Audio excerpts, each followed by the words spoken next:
Hello, good morning. Happy Wednesday. Wednesday? No, Tuesday. What day is it? Okay. Today's Tuesday. Well, clearly I'm off.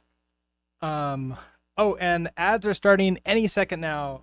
So sorry about that, Diablo. Hello, Wasitsu. How are you doing today? I'll greet Diablo after the ads are done. And then we'll be having no ads for a long time, or at least half an hour. Off by one air, peak rest coder. Yeah, that's true. That's true. Josh, hello. How are you doing today? And there, Bevy isn't real. It can't hurt you. I mean, I don't know about that. Is it real? Is it not real? Can any game framework hurt us? Probably. Probably is the answer for that. All right. So it is not unreal. I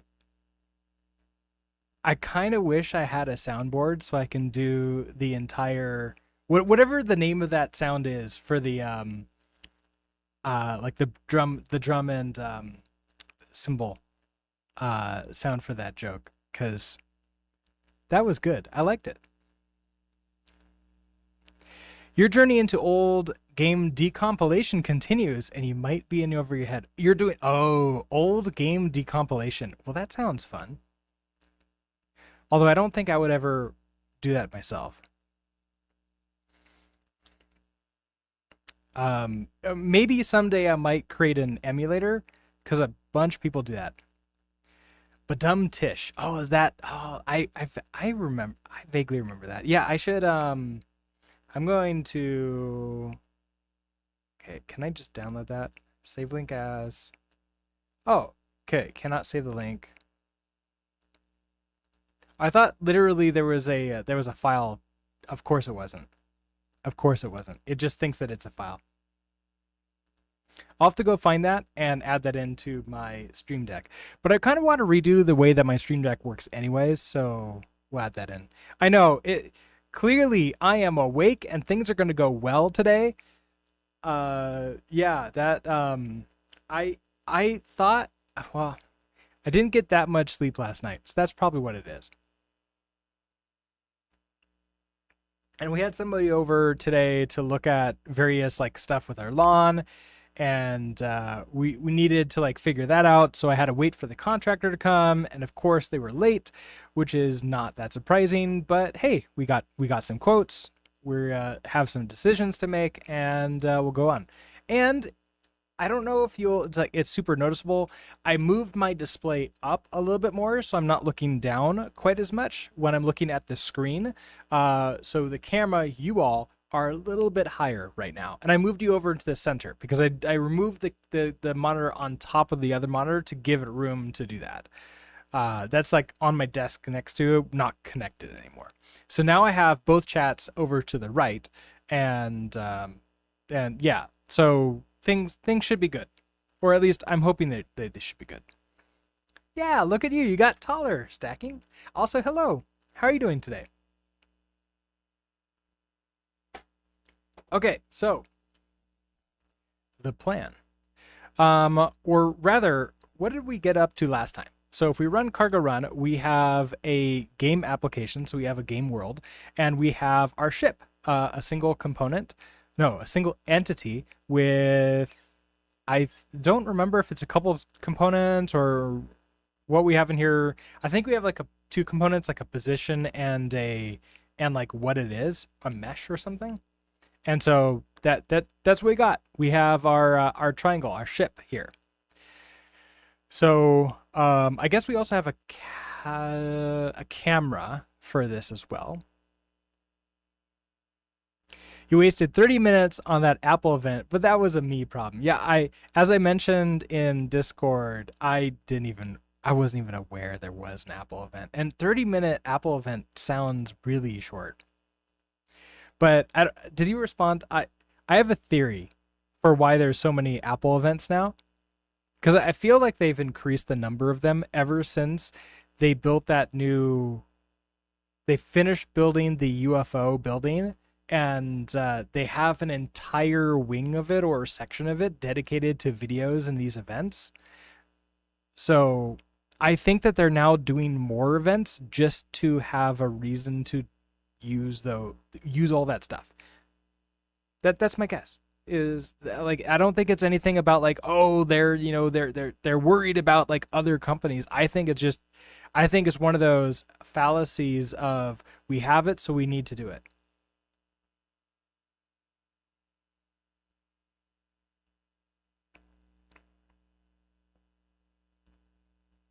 New product day, then dev bullshit day. Yeah, something like that.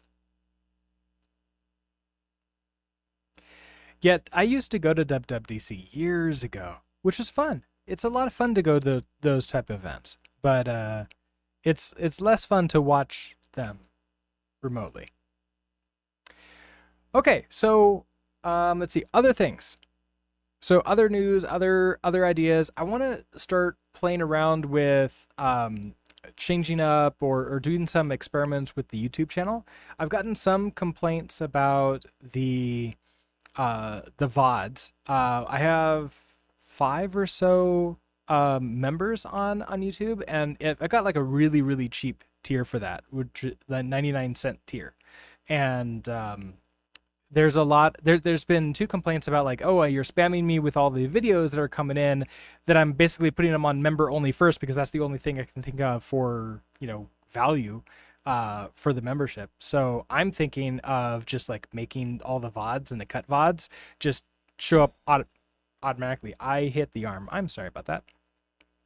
And then I don't know. We don't really have any other videos that go onto member stuff, so I'll have to think about that. I don't know what I want to do for the members things. I don't even know if I want to like create a new channel of like do like, hey, a VOD channel, maybe turn the current YouTube channel into a VOD channel, and then have like another one for like more other videos if I ever create them. I'm not sure. Well, it's things I have to like think about and try to figure out. I noticed a lot of the other big streamers all have multiple channels, especially channels for VOD, so I might follow in their wake.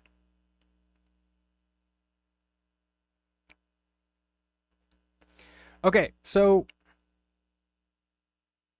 let's continue on. So we have our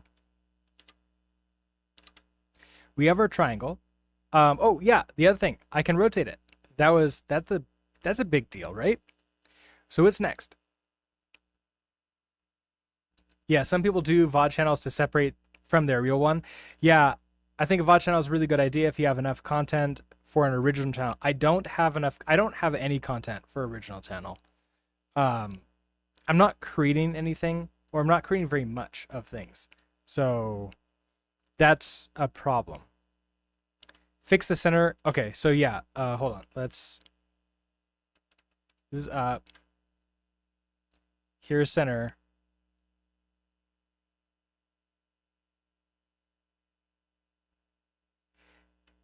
It's like not a, so it's not rotating from over here. It's not rotating from up here. It's like rotating from here? No. Where is it rotating from?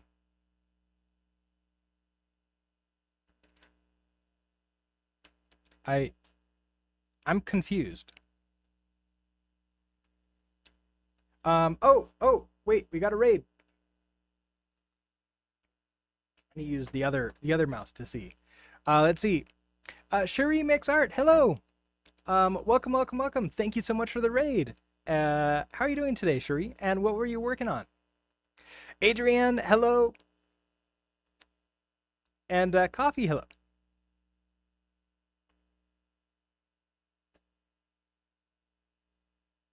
I should probably turn my volume up because I couldn't hear anything about that whatsoever.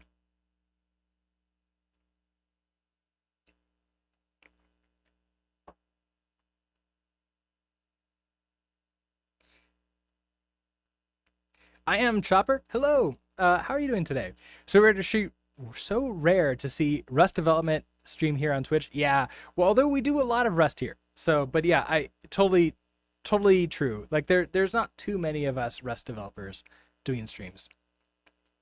Sherry, you're doing good. Learned about Work Manager, which schedules background tests for Android apps. I have never done Android development. That sounds pretty cool. So you can basically just do a basically you could schedule, like, is it different threads or different processes even? That sounds pretty cool. So you can basically just have some work done that doesn't take up your main thread and then schedule it later. Oh yeah, there is a Rust group on Twitch. I don't know if it's still being maintained, but I am definitely on it. So it's the I think down below you can see like I'm on Team Rust Dev or something like that. That is there's several different developers that deal with Rust on that team, and yeah, everybody is pretty awesome there. I used to have a link to that saved somewhere, but I lost it. I have to go like digging again. Yes, building coroutines and threads, but also implements things like battery or storage constraints, as well as unique chains of tasks. Oh, nice. Well, that sounds pretty cool. Awesome. Well, today we are working on learning and doing some fun stuff with Bevy. Bevy is a game engine in Rust, so obviously we're working with Rust here. And this is what we got so far. So we're making a Asteroids clone. And we have our ship. And as just was mentioned to us, when I turn, I don't turn on the center of the triangle, but I'm also not turning on the edges of the triangle either. And I'm a little bit confused of where this center point is. I need to figure that out in order to try to like fix the rotation.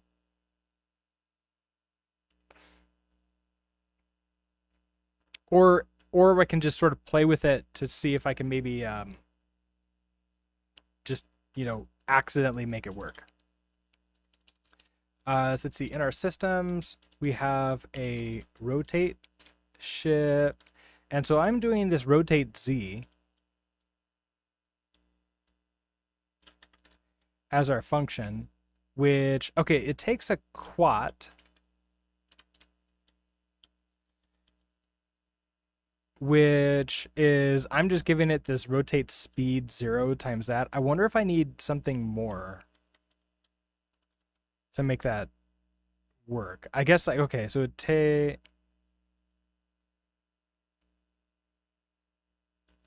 yeah, I don't have a parent, so the axis is not going to be relative to the rotation of the parent. Okay. Epic, hello. How are you doing today? How goes the bevying? Well, we have a triangle that we can rotate, sort of. So that works, right? Yeah, mystery pivot point. Yeah, it's those are always the fun ones, right? Anything mystery in programming is fun. Okay, so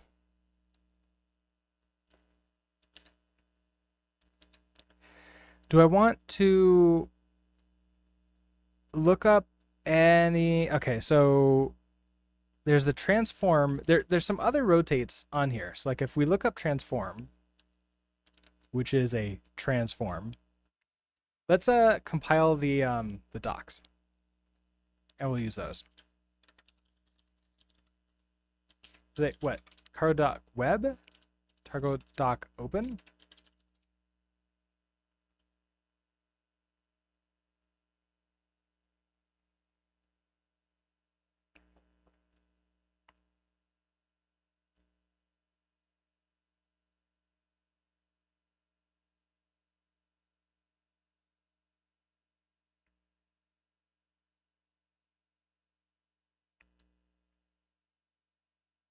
Oh, and I'll permit all the verbing about different things. Plus, whatever verbing jokes or anything else we want to do, no matter how bad they are, we're fine with them.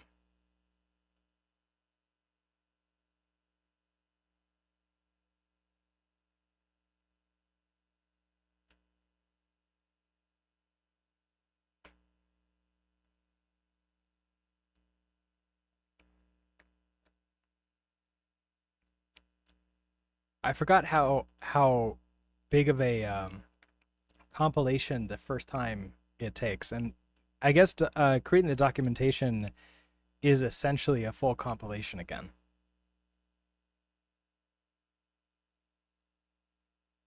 Okay, so we have you open.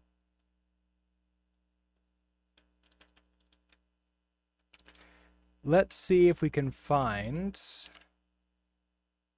this transform.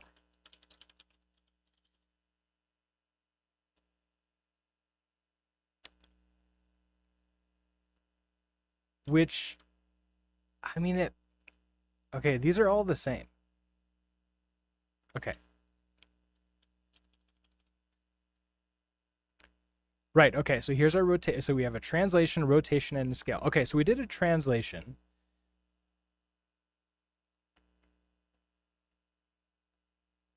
And I'm using this rotate Z. So around the Z axis, but that might not be correct. Now I can rotate. Okay, let's try rotate local. See what that does.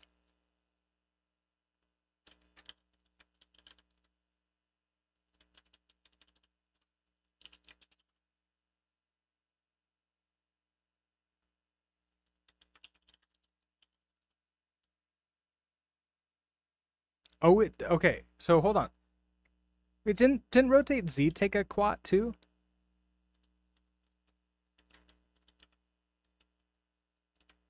Okay, so hold on. Rotate Z takes, oh, just an angle. That's what it was. Okay.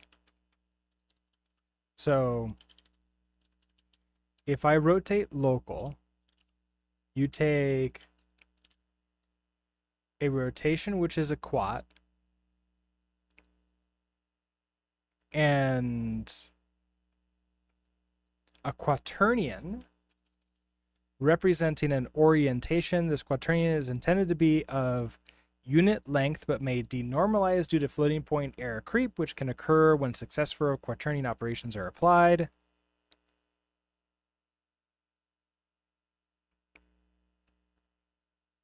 Can I get the current?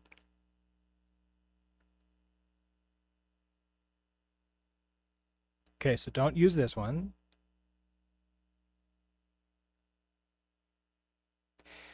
How would I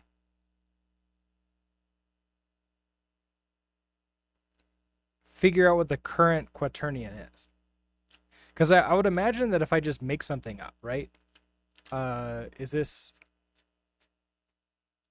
Okay, so I just create a quat here.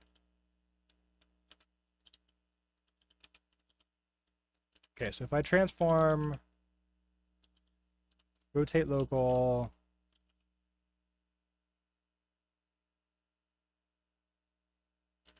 quat,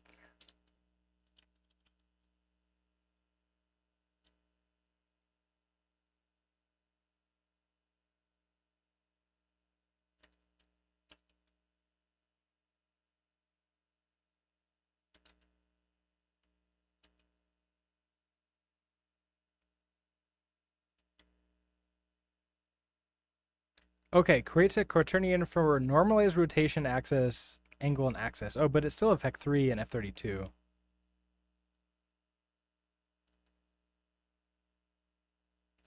Oh, okay, from a rotation X. Wait, did we get another raid? Hold on.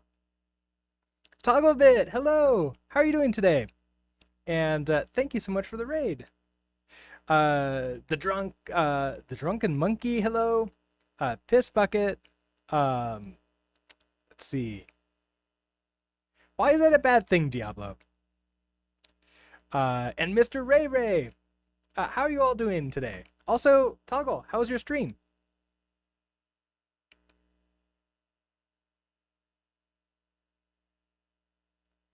And Temporis, hello. Yes, so we are attempting to make a game here. We have currently, oh, no, I don't have it running. Oh, right, because it's broken. Currently, I have a triangle that rotates, but not around the center of the triangle, but also not around one of the edges, which is what I would have expected by default to happen. So I'm not exactly sure what it's rotating around.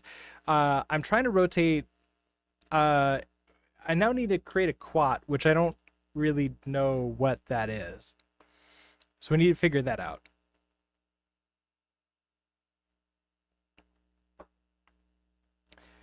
So now there's this from rotation X, and these are all, okay, so this will probably let me rotate around. Okay, so if I do an X, and X is left and right, so this will do, here, let's try something like this. We'll do our rotates. I can just change you. Okay, rotate level.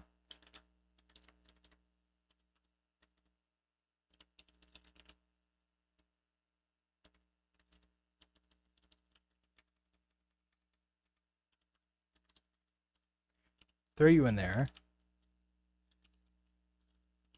And let's see what this let's see what this gives us. Where's my mouse? There you are.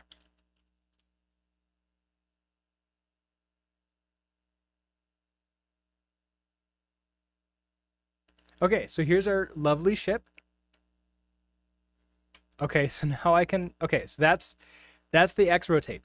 That, to me, that feels more like a Y rotate, but okay. So, interesting. All right, so if I do a Y, we expect left and right to be next. Are we 3D asteroiding? No, not at all. Although it would be fun to like make 3D when like it's not going to be 3D at all. Okay, so now I can do, because that makes sense now. So that's a Y. And now Z, what's Z? Because like Z is confusing to me because I'm 2D, right? So, but the example that we got from rotating from the Bevy code used rotate Z. Right, so like that's confusing to me why this then does rotation in a way that feels like it's rotating.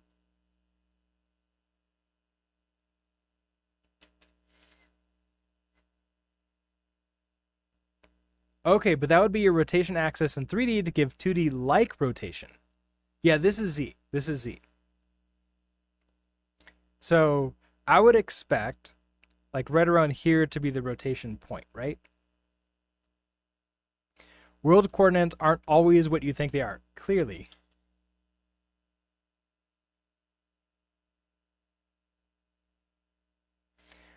So that's kind of what this is kind of like where I would expect the rotation to be. I feel like it's something weird. It's definitely not that. Is it closer to up top? I don't know where this is rotating from. Like it's almost off center, but not like that because I'm moving around it. Yeah, I'm not exactly sure where that is. Let's see. Could you show the spawn child parent structure for the triangle mesh? Yes. Where do I put that? Okay, so okay, so I'm querying for the transform, and then so I'm translating it that way with X and Y. Add player. Okay, so when I add player, here's my mesh. So I use a material mesh 2D bundle, and then I meshes add a default triangle, color it orange red, and scale it. And everything else is default. I would expect that would be true too, right?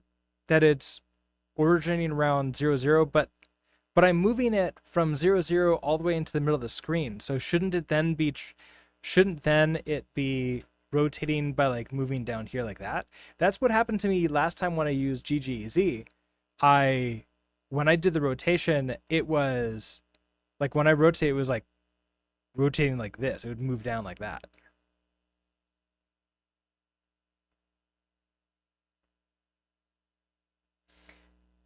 It rotates based off its origin in the parent in the world. Okay. I don't know if there is a parent. How come you can't draw the point of rotation? Can I draw the point of rotation? I guess like the point is I don't know where that is to like draw a thing. But yeah, I'm setting the position.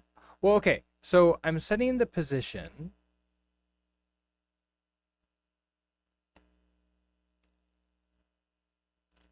Well, okay. So I have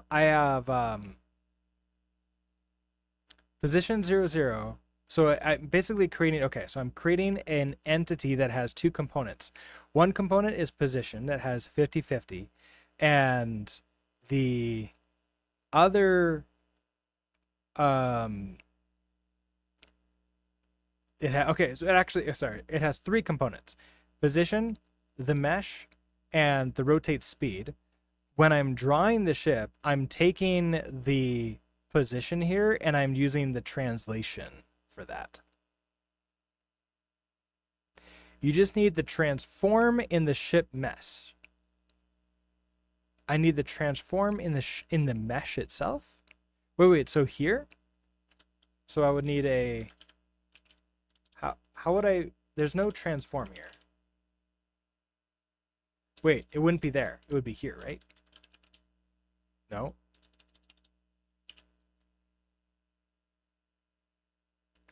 The ship mesh transform is the origin is rotating off of. Okay.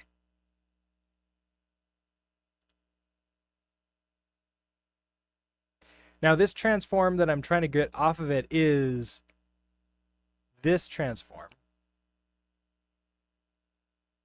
which is the mesh itself. And that's what I'm attempting to rotate off here. Okay, so line 27 here. So what am I supposed to do with this though? Is rotate this.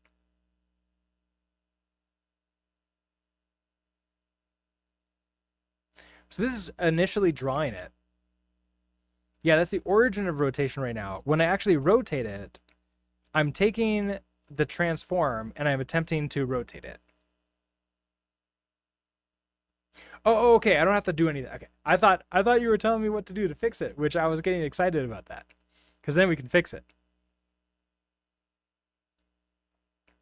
Also, because I'm in relative mode, yeah, that's interactive mode, so you can see all the actual lines, the line numbers. Okay, so I'm taking this transform.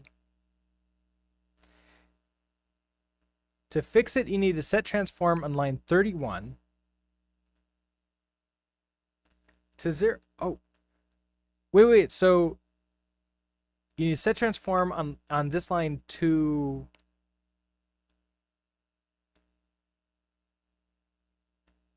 I set the transform to 0, 0, 0, 0, or the position. It's like, okay, so I have width scale. We have that, and then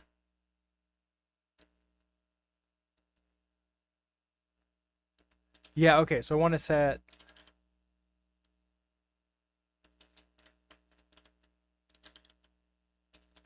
Okay, hold on. So this is, oh, that's a vec. So right here.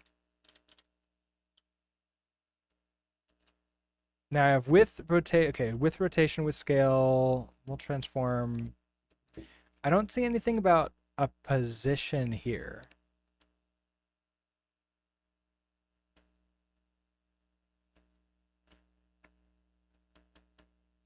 Oh, and apparently an ad is starting any second now. Yeah, on line. Oh, wait. Why would it be here? So ship mesh.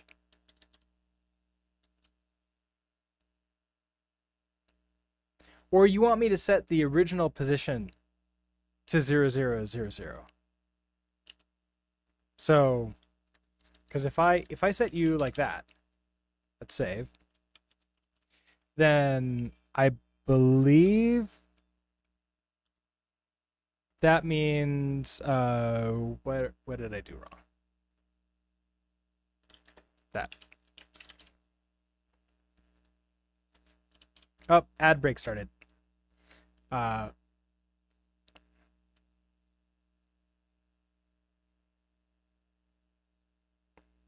Feels like nothing's changed, which I'm kind of surprised. Why isn't that showing up here? Is that because the camera is centered on it?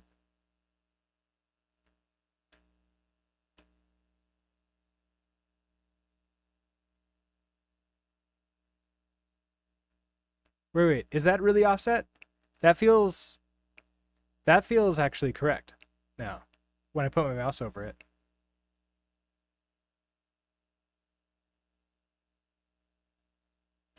It's just a little high, but maybe that's fine.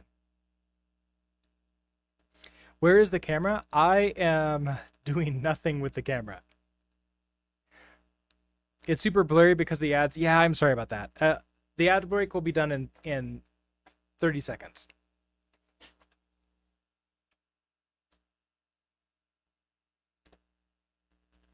Temporis, thanks for hanging out, and thanks for coming in with a raid, and have a great rest of your day.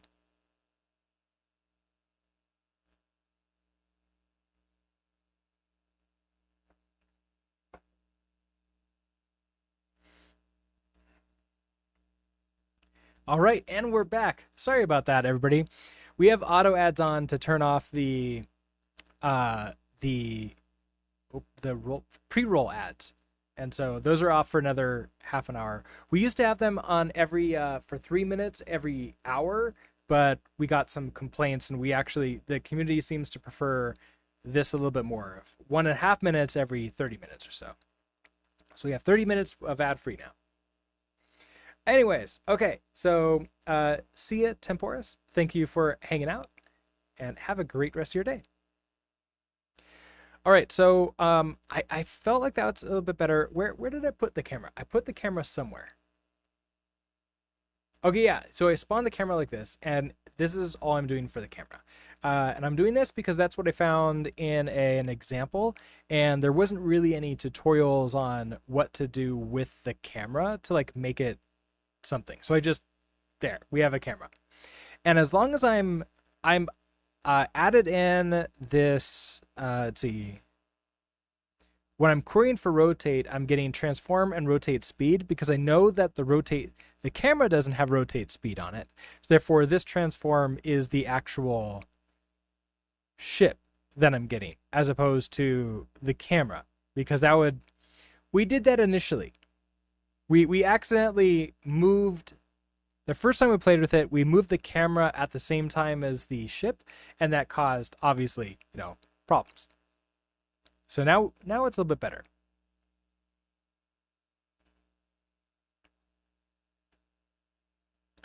Okay, so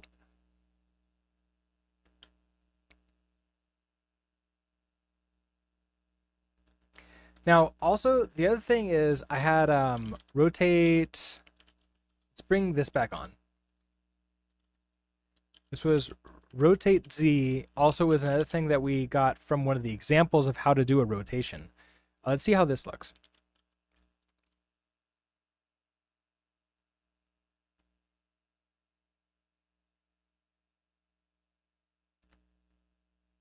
I can't tell if that looks good or bad.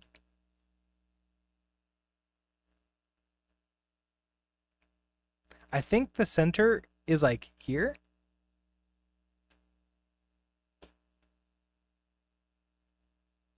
Yeah, it's really close to that, if it's not that. I probably know this, but for 2D, the origin x equals 0, 0, y equals 0 is at the center of the screen by default. I did not know that because in most of the other game engines I've used, the center was up here. So actually, that's the reason why I was trying to move it down closer to the center, because I thought that's what I needed to do. There's a Bevy cheat book. Oh, that's okay. Hold on. Let me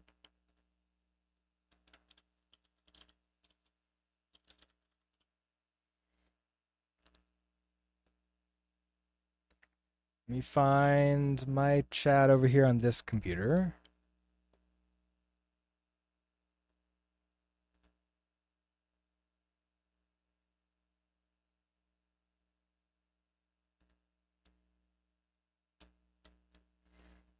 Oh, that's nice.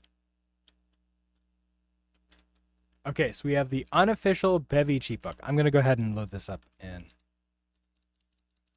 Firefox here. Oh, there's so much more. The one of the things that I was not super happy with was the lack of documentation slash early usage like tutorials on like getting things to actually like work the way I want it to. Please be aware that I don't know what I'm sharing. Well, I don't know what I'm doing, so we're it's all good. It's all good. No cheating. I am gonna cheat all my way through this project. The book is the law. Unfortunately, it is not updated to 0.13. Oh, uh-oh. Uh-oh. You'll try to help out when you can? Yeah, thank you for that. So far what we've the thing that I was a little bit concerned about was the lack of the tutorial that like the official Bevy tutorial didn't have anything to do with like camera, didn't have anything to do with displaying things. We just like got a hello world printed out to the system, used some systems, used some components, and that was it. Okay, so coordinate system. Bevy uses a right-handed Y-up coordinate system for the game world. Okay, so x-axis go from left to right. Okay, that makes sense. For 2D, the origin, 0, 0 is at the center of the screen by default, which this will be the first engine that I've ever used that does that. Is that common? Is that like common in 3D? Because like I've obviously only used 2D stuff before. It is the same as Godot, Maya, and OpenGL. Compared to Unity, the Z-axis is inverted. Okay. Either way, though, this is all like 3D stuff, which I've never really done much 3D stuff. Now, will you show me how to create a simple triangle?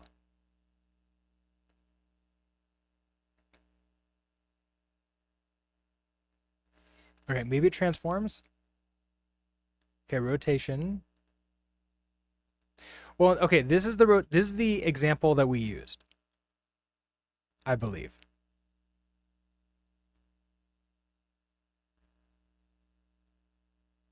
So we spawned a camera just like that. I didn't put any of the bounds or anything else. I just wanted to be able to do rotation. They did a 2 radians. I wonder if I should do that.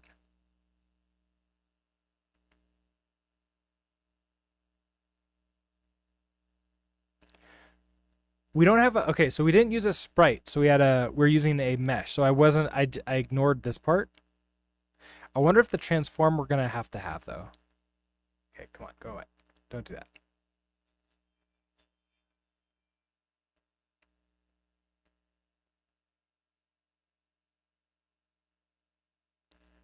Okay, and then we get our rotation factor. We get this. We increase rotation, and then, okay, yeah. Then here's this transform rotate Z, and that's where we got this.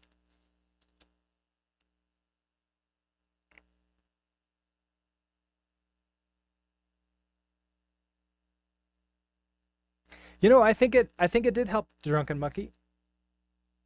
I mean, it certainly doesn't hurt.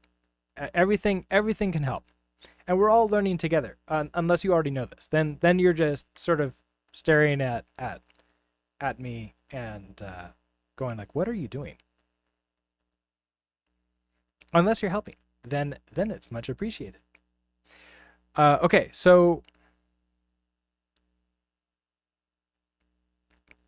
it is common to put stuff in the center. I think that's what you're referencing. Update ship translate with our new translation del. Wait, okay. So I did this. Now I did not do any forward stuff. I did not do any movement. I'm just rotating around.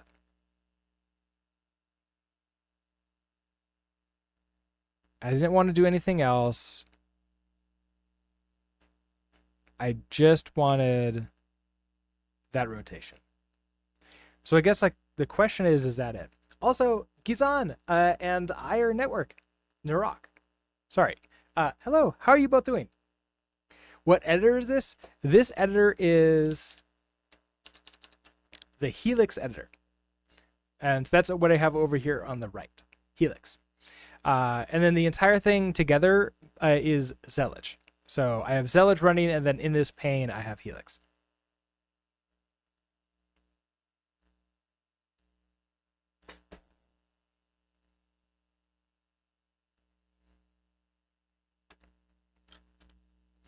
Okay, so I think let's just say that rotation is appropriate. What would the next thing that I want to do is? Do I want to fire or do I want to move? Maybe moving would be it. I think moving is going to be the most complex part because then we have like the rotation and when I give it like some angle that we're going with. Because I have the rotate speed. What I don't have is the rotation that we're on. So I probably need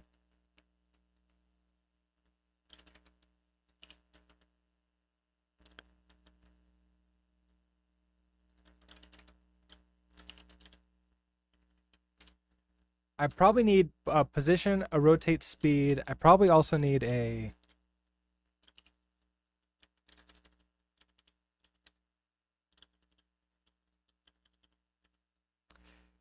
maybe just a rotation. Should this be a PUV 32? I guess this is going to be an F32. Okay, and we're going to turn these into radians. Okay, so when I spawn the player, so add player, we're going to have let rotation equals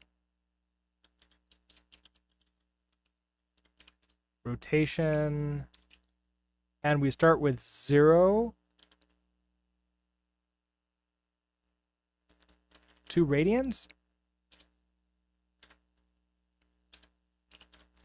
And then we'll add this in here, right? So, in here, rotation.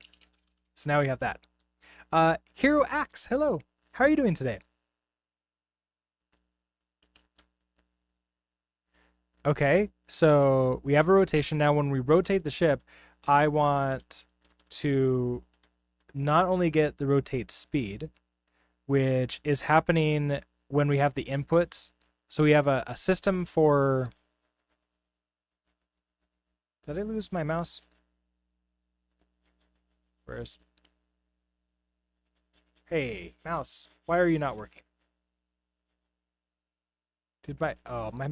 Okay, there we go. Sometimes when it starts running low on battery, the Bluetooth part of the mouse just stops working, which is not great. Okay, so let's say I want to also get this rotation.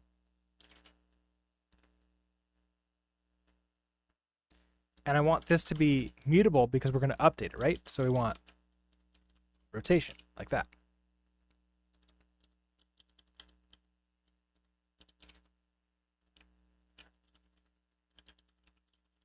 Okay, so we'll get, there's a rotation.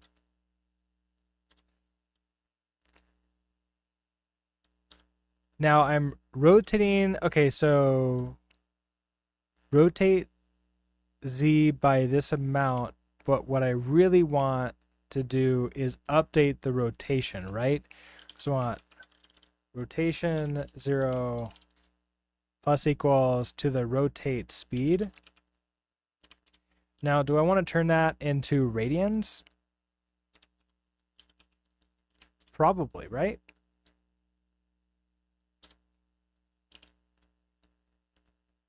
So if I do that, I rotate Z by not the speed anymore. I want this rotated by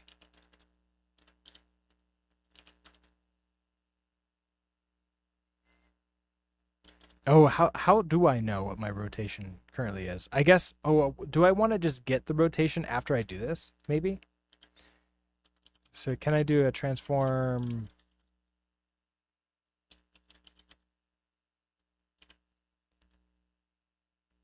Rotation of the, okay, so this gives me a, okay, so what if I do,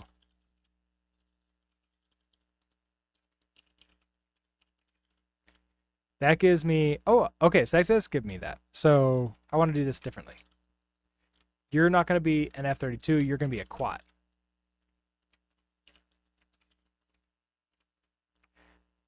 When I create the ship with the rotation, you have to be a quad,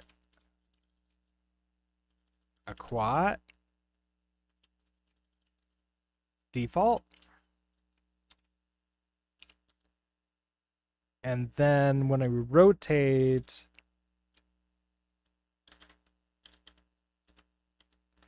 we're gonna say rotation.0 equals whatever the rotation is right now. So we've updated that. So theoretically, we still now have what that rotation is. Okay, good. Now I have this input rotate ship.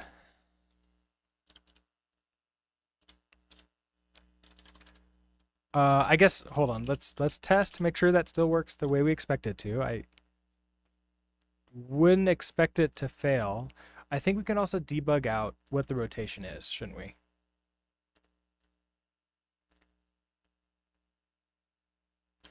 Let's debug the rotation. Have I heard of Elite Dangerous? Yes, I have heard. I've played a little bit of Elite Dangerous, but I haven't like played very much. It's on my list to like eventually like dive into and like try playing around a bit in. And I think that'd be fun. Can I find value rotate in this scope? Also, I think right, I forgot to update my theme. Let's just go ahead and I like this theme. Shows the errors a little bit better.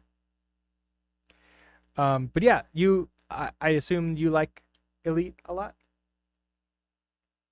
I want to say I played the original Elite 2, but I don't remember anymore. That was a long, long time ago.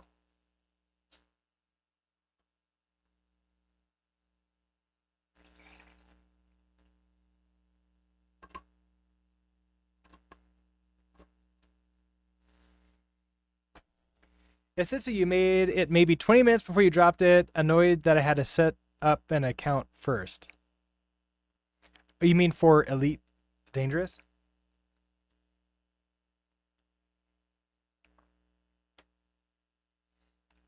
I must have created an account. I don't remember any of that. I remember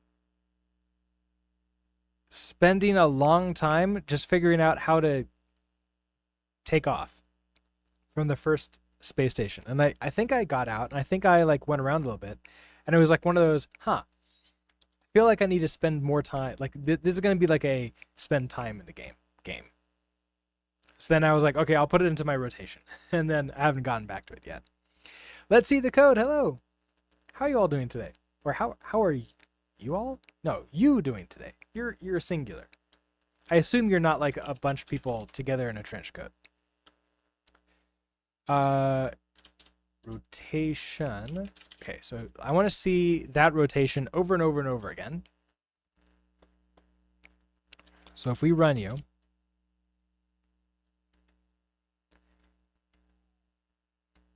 okay, yeah, so that interesting. That's changing the, was it X, Y, Z, and then what's the last one? Yeah, so it's changing the Z, and it's changing the last thing in a quad. Okay, but that is changing now. And so I can hopefully use this quad later to move around and like figure out where we're moving.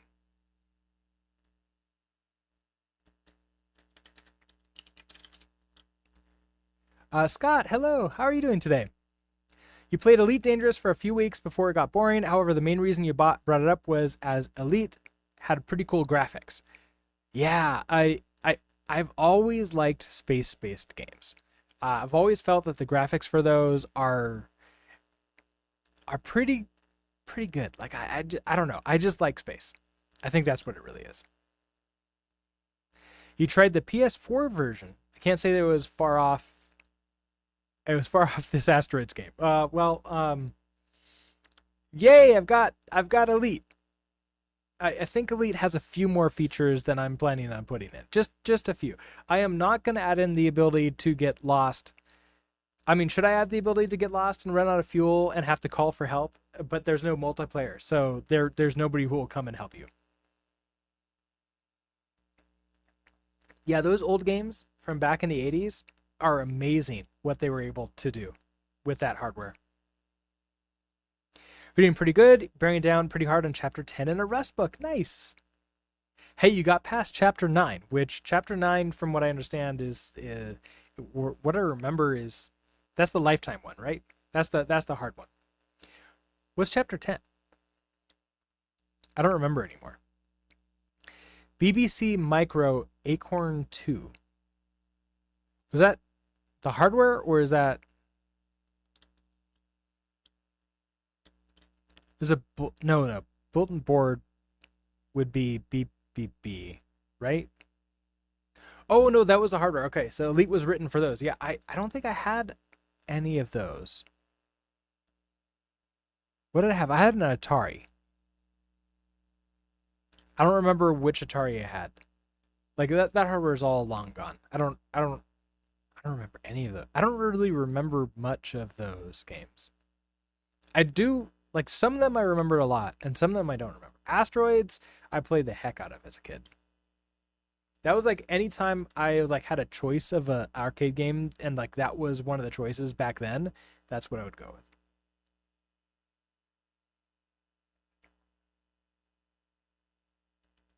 Okay, chapter 10, traits, generics, and lifetimes. Oh, fun. Well, good luck, and if you have any questions, feel free to ask. Activision made the best 8-bit games. Oh, is that who it was? I vaguely remember that. Yeah. Okay, so we have a rotation like this. I want input. Okay, so let's create a new input. So if I do a pub function, let's do input like thrust ship.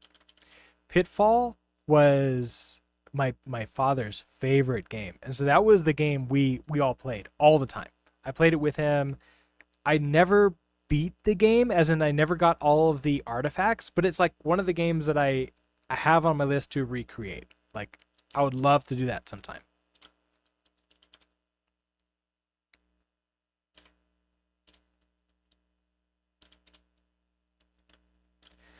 Okay, so let's do a query.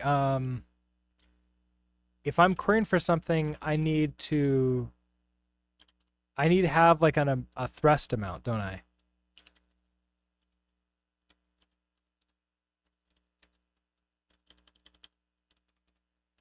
So this will be like Oh, maybe thrust would just be like a boolean if it's on or off, right? It's like not an amount.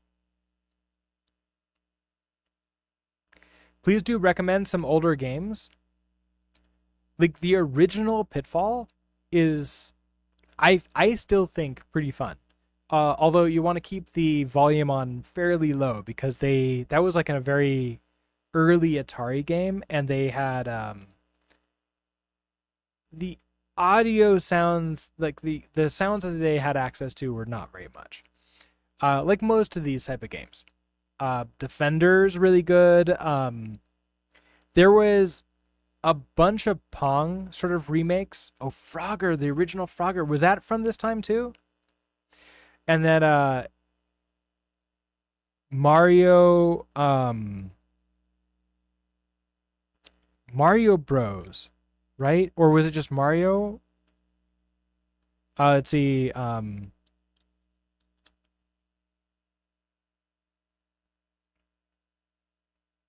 What was the one with Jumpman trying to get up and rescue? Yeah, Mario started as Jumpman. Like it wasn't named Mario. It was just Jumpman because he ran around and jumped, and that was it. Donkey Kong. Yes, Donkey Kong is also a great one to go with.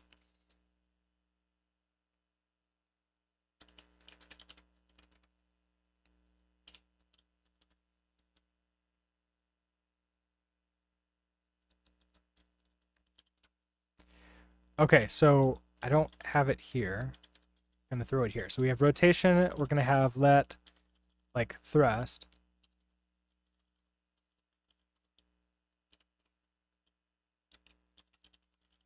So we're gonna start not thrusting. Not there. There. Anyway, that's I mean, there's a lot more games from that area, but I don't remember the names of most of them anymore.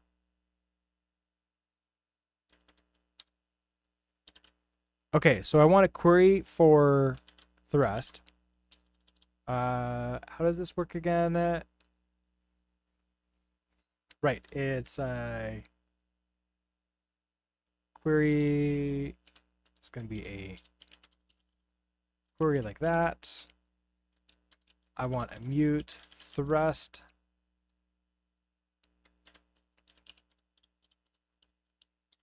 Okay, so for we have one thing here. So this is just going to be a mute thrust in query. That gives me access to the thrust. So I want to just say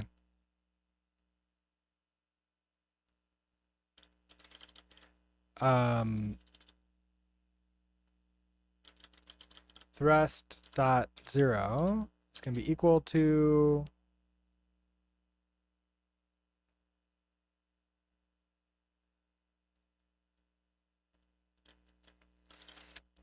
if keyboard input pressed key code up arrow up. Okay, so if we press arrow up, then this is going to be true or false, right? But wait a second, it's true or false? I don't need an if because that's a boolean already. We just do this. What are you upset about? Oh, private field, make you public. Okay, so now you're set like that.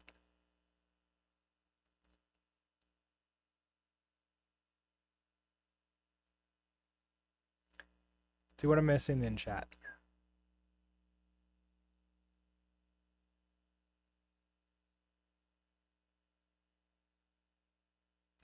Oh, you remember when we were there passing parcels on conveyors?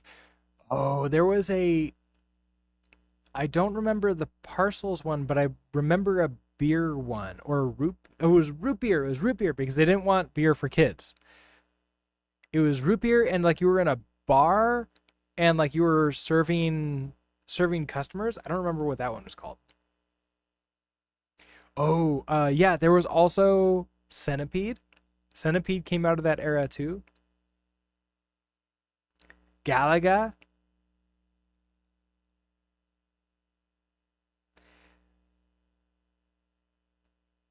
Oh yeah, they're definitely collector's items. I oh, I completely missed that an ad break was starting. I will continue that conversation when the ad break ends. In fact, maybe I'll take a break too. So I will be right back.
All right, almost perfect time for the ads to stop. All right, welcome back, everybody. Okay, so continuing on, let's see.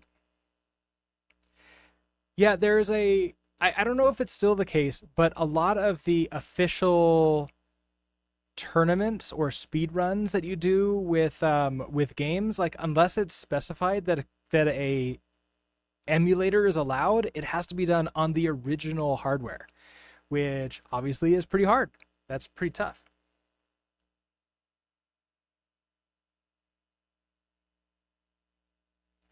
Oh, you still love playing Space Invaders? I do remember playing that as a kid too. I had a copy of Space Invaders for my, I want to say like the TI 82 calculator. It was a really tiny version of that. Oh, Tetris. Tetris was from that. Tetris was a little bit later, right? Tetris was around when Nintendo came out.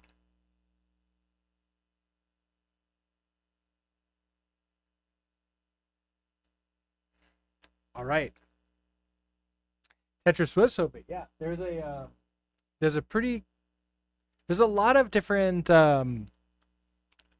places online you can see the story of Tetris, where like how it almost didn't exist, how eventually it like came out and became really big, how it got to that point, which is really cool.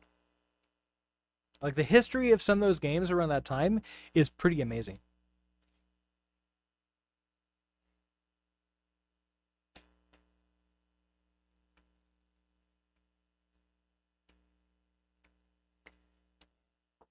Okay, let's see the code. Have a great meal, whichever one it is. All right, so we've input the thrust system. Okay, so in the main library, I want to. Okay, so we're adding this system. So we have rotate ship. And then I also want input thrust ship.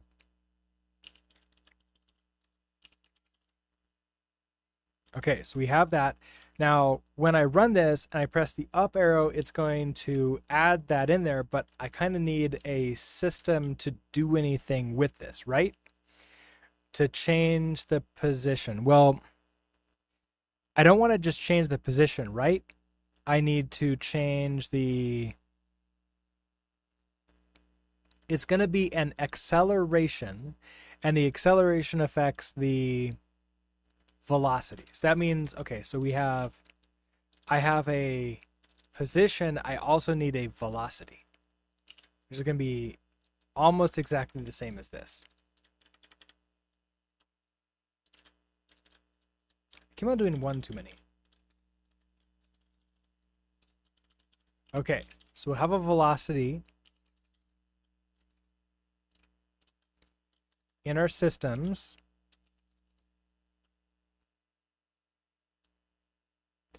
We have a rotation, we have a thrust. I want a velocity.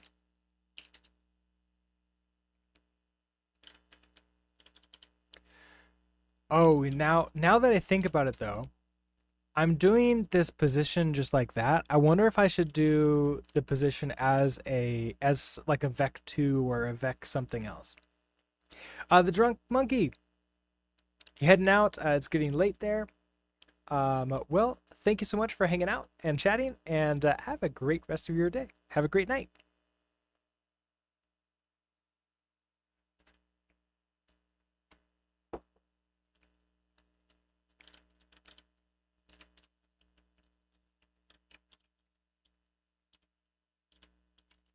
Okay, so we're going to start with no velocity.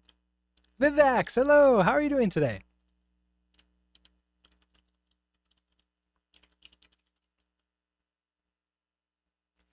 You've been learning and experimenting with shaders in Bevy. Oh, that's I do want to learn shaders at some point in time because it feels like if you're gonna do anything like super magical, shaders is where it's at.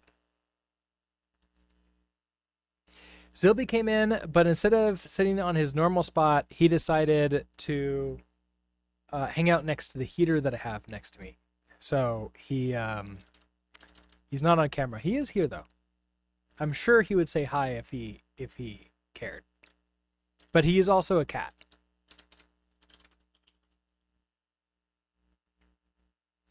Okay, so pup function, let's oh, you posted a video on Discord. See if I can find that.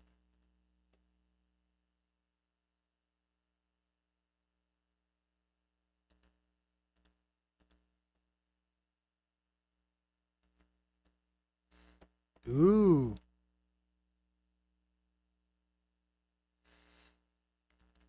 Oh, that's really cool. These type of things I love seeing because like they look so smooth, they look so great. I like that. That's awesome. Congratulations.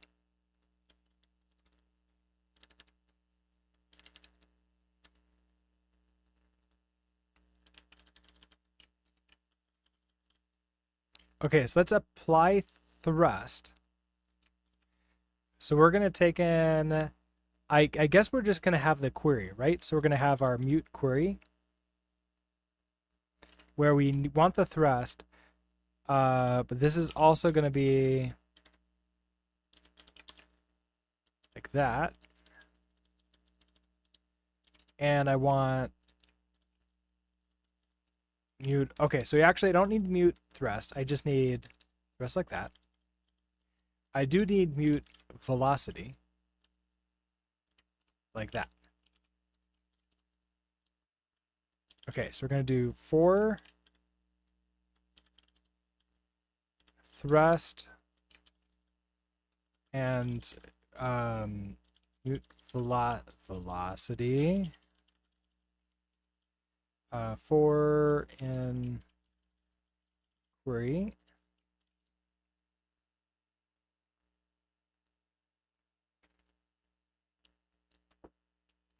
The entire camera view is actually pure shader goodness. No rendering is actually done by Bevy itself. So at the moment, I'm just doing a checkerboard and a shade, but I plan to instead pass through.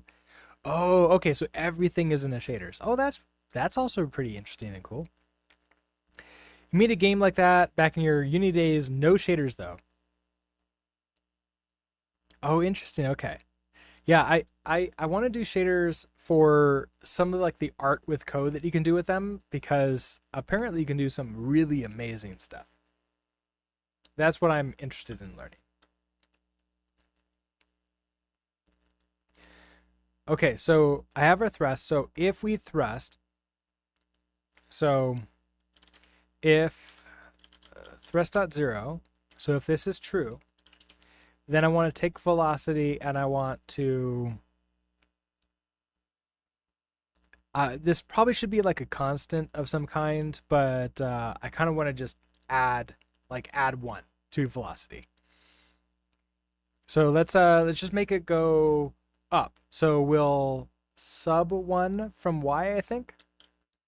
So we'll just say velocity dot x and y. So velocity dot 1 minus equals to like 1 dot. Something like that.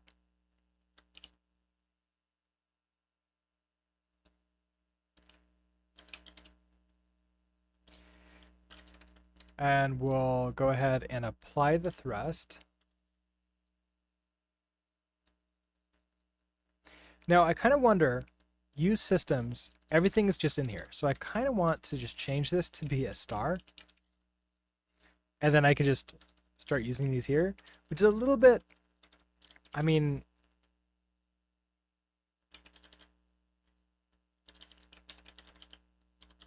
I can see an argument for not using a star in that position. The shader basically runs for every pixel on the screen and then checks if a ray from the player to the pixel intersects a hard-coded list of lines, which you will later move into Bevy components and entities. Right, so that way those can move around, or you can like dynamically set what those up, which makes a lot of sense. Not like this, not like this. Hello, how are you doing today? How am I liking Rust? I love Rust. Rust is great. I have a lot of fun with it. Helix, I'm also really enjoying working with Helix too. I'm eagerly looking forward to the day that they add plugins in, so we can do some more cool, interesting, dynamic things with Helix. Plus, also the community will probably come up with some really good ones that we can use as well.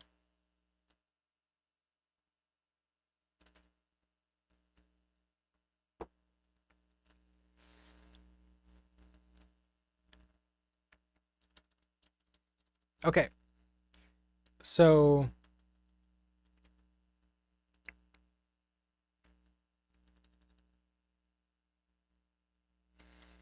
we have build, add systems. Okay, so we have that, blah, blah, blah. Now, this doesn't do anything. I need to update the position.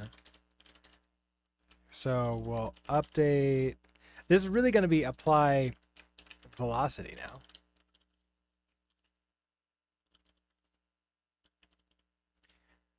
So I care about here. We'll have something like that. So I want the position and the velocity.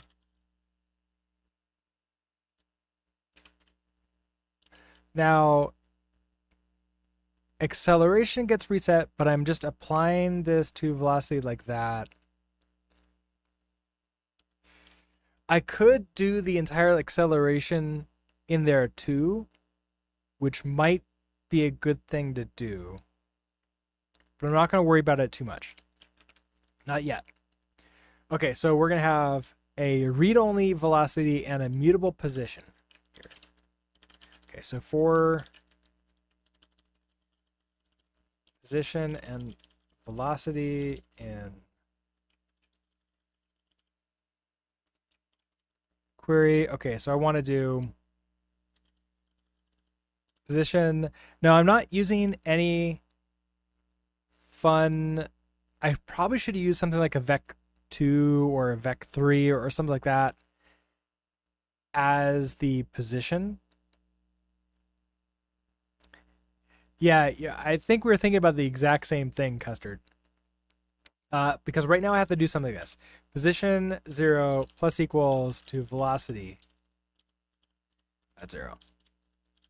Position dot 1 plus equals to velocity dot 1. To update that. I'm not going to ignore you. You all are great. Yeah, so I mean, essentially I have a vector, but it's not really a vector. Why are you mute? That was weird. Okay. This applies the velocity, so let's go ahead and apply velocity here at 2. Now, if I run this, now the ship should move when I press the up arrow, and it's only going to move ever up. So I can never move it sideways, but that will come later. Not a vector, Victor? We should probably do yeah, we should definitely do that. Also, love the airplane joke. How many of us have actually seen Airplane? That's an old, like, we're talking about like old games. Old movies like that are great. Roger, Roger.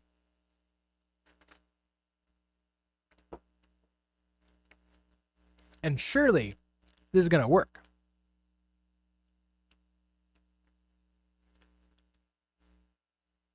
Okay, well, I'm opposite.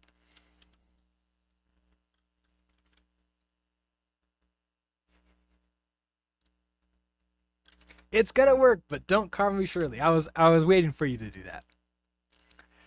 Yeah, those old movies are great. Okay, so it's let's see, velocity. I want you to be a plus equals, so I want this to be the opposite.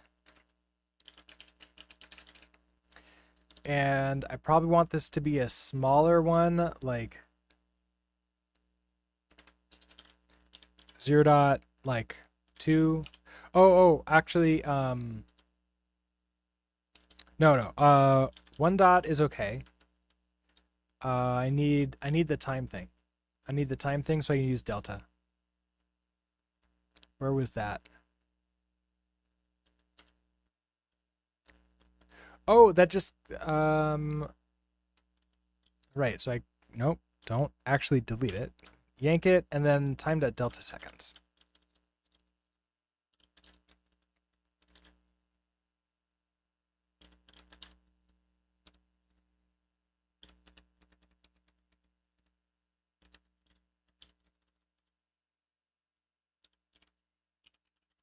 Okay, so if I do that, we get time.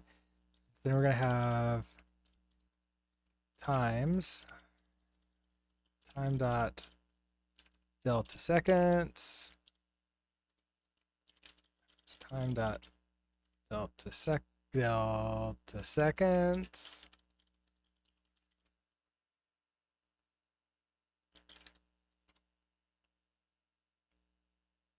Semicolon. What? Expected. Okay.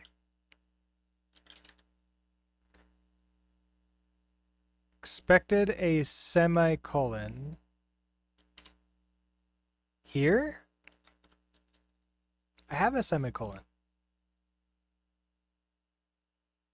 I can't actually see where the error is on this line. It's right here. That feels like Rust Analyzer is weird.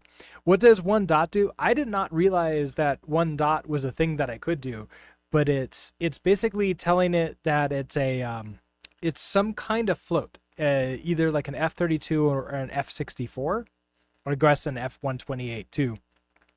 And it's like figuring out what that should be from there. So that's really nice there. It's a bad day to give up sniffing glue. Like there were so many. He kept on increasing that, right? It was like, it's a bad day to give up like all the different things. Then sniffing glue was the last one before he passed out. But yeah, that was great.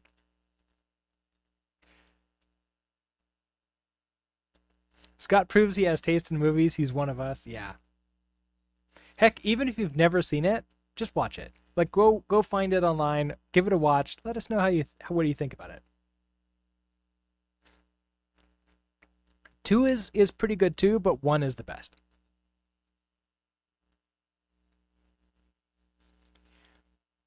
If I had like water that I wouldn't stain all my clothes, I would also develop a drinking problem. You've been maining Helix lately. It's actually really good. Who knew? Yeah. I mean, it's I've been maining it too. It's I like it a lot.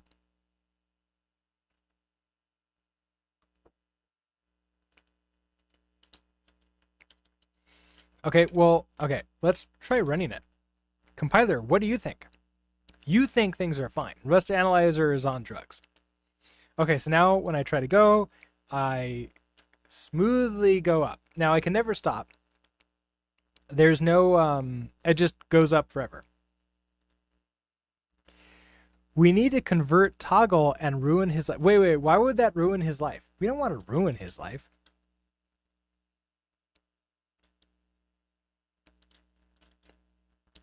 LSP. Restart that.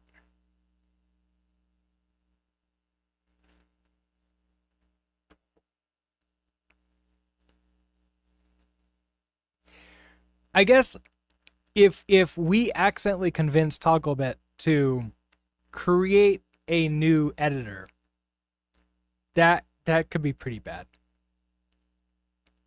He wouldn't know what to do if he became productive. He'd finish Anathema, and like that's it. Well, isn't Anathema the rendering engine for the game that he's making? Like he has an entire project that this entire thing was like for. And now that Anathema is like beta released, I want to use it. So my plan is to like finish the Bevy Asteroids and then make that. Yeah, he was making a 2E game with his friend, and he had rusty the rusty something podcast, which I finally caught up with yesterday. All the episodes. Disappointed that he stopped recording them. Was about that, like keeping themselves accountable for it. There's like 10 episodes or so.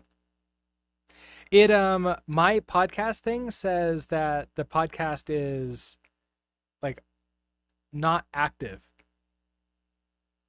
I don't think he quit. I don't think like there wasn't a hey, we're done with the podcast. I think it's more of like we're busy and they haven't met to record any new episodes in a while. So I think like I wouldn't be surprised if it came back though.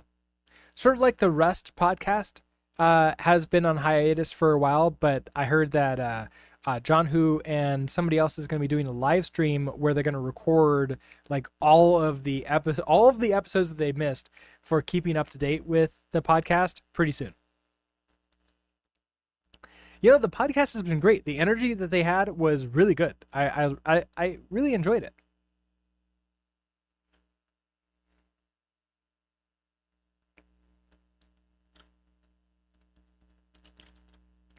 Okay, so I'm successfully able to move up, right? Now, what happens if I want to move in the direction that I'm pointing? So, theory. Not theory. Wait, you shut up. I thought I turned that off. Okay, so I want to tilt like this and then press forward and not just go straight up, right? Because that just looks weird. I want to go in the direction that I'm facing. Now, I have the rotation. So I have my rotation. Now, to do this, what I probably need to do is create an actual, like use an actual vector, like what you were saying, what you were suggesting, um, Custard. And then I can apply a rotation to that, right? So refactor time, rewrite time. We don't have any tests, so it's all rewrites. So in position, let's say instead of like this pub like this, I do a. Now, first of all,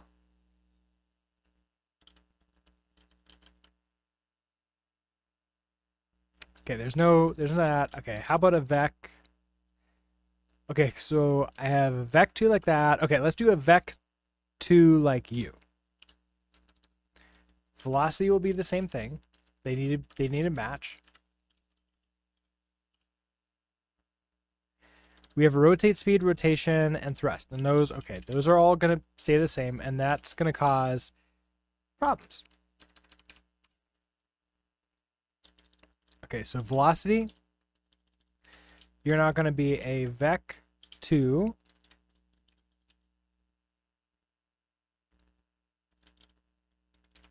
We're going to zero out. Okay, we're going to start with zero out vec2.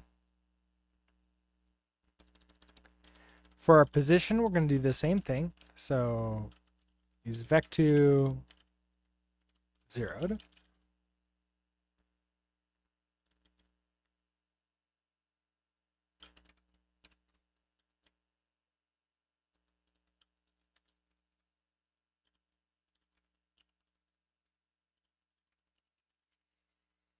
Okay, so that's great. Now, when I do this query here,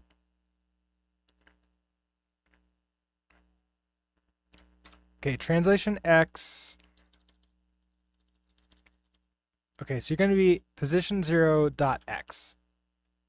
I assume I have access to that and it's public. And you do that.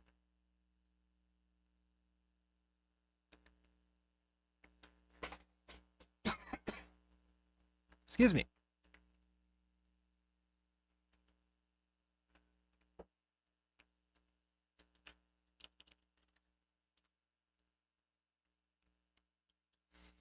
Okay, so I want to increase the velocity like this. So this is going to be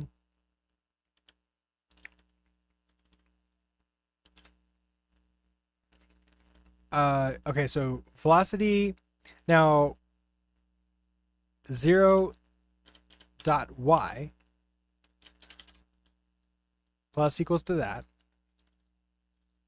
This is gonna have to change. Like I don't think this is gonna be a new thing altogether. I want to recreate what we have right now. So I want position 0 plus equals velocity 0 times that. Okay, which that should be appropriate now.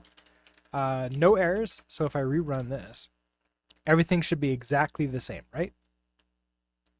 Yeah, I can still turn. I can't stop, but everything still works the same that we expected. Now, apply thrust. So I have velocity going in like this, and then I want to add this to the velocity. So I want to do, and we want to create an acceleration.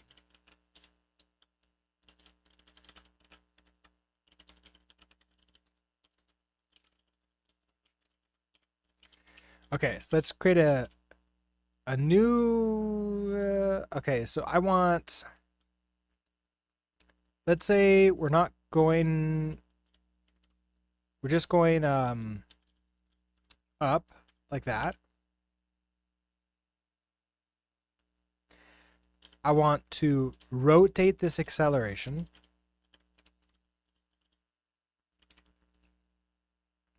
This returns the right-hand side rotated by the angle of self. Returns right-hand side rotated by the angle of self.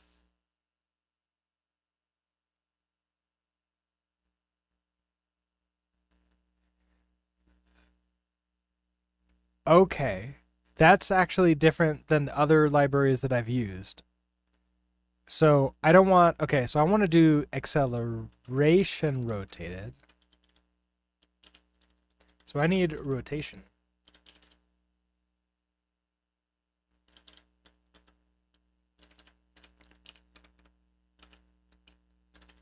Okay, so we have rotation.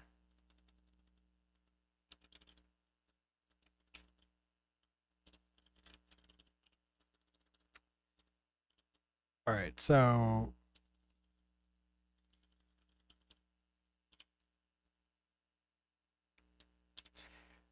but that is just a number, isn't it? That's just going to be, oh, it's a quad. Okay, so hold on.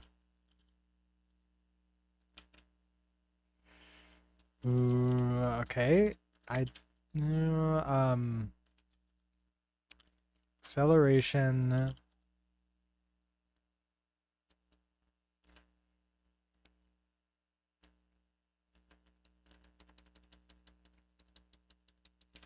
That's all I can do.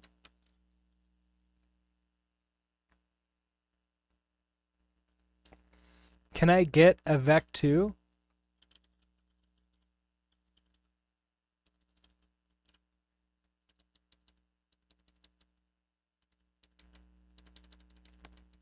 I guess I can get the XY, right?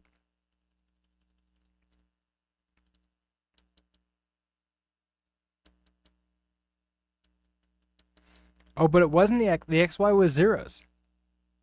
It was the third and fourth, whatever those were.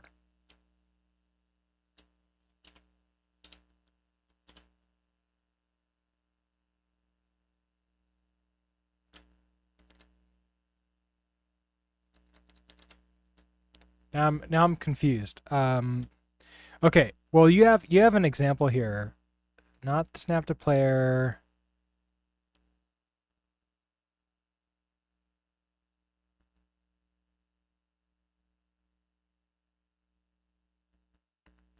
Okay. Applying rotation and movement based upon keyboard input. This is what I want. Oh, ad break started too. Sorry about that.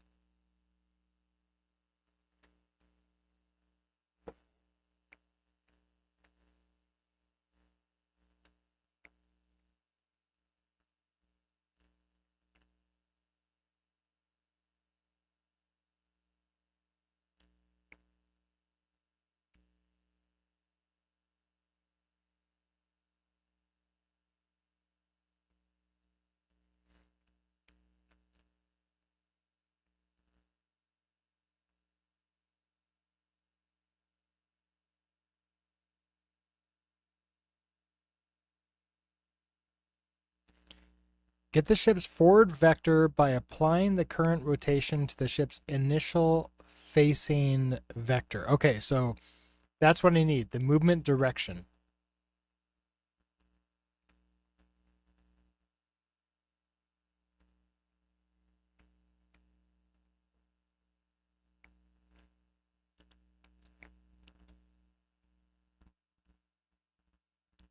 What's this? Vec3 Y? Is Vec3Y a constant? That looks like a constant.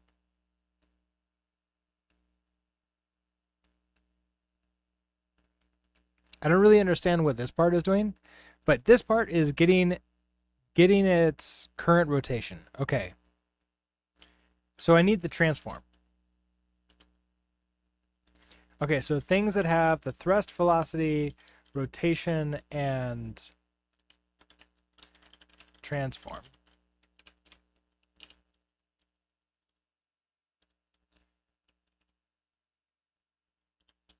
Okay, so we'll do that current rotation. I guess it's direction, right?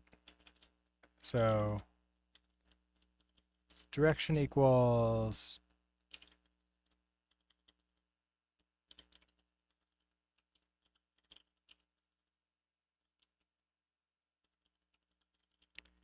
a transform rotation. Now you're multiplying that by vec3 y. A unit vector pointing along the positive y-axis. So again, I don't really understand what that's doing. That gives me a vec2. Can I do this as a vec2 instead?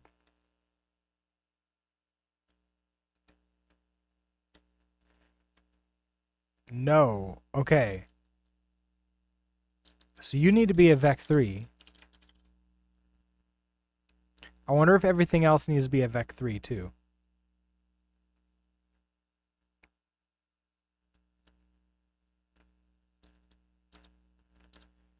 Okay, so direction. Okay, so if I have that, now I want to update.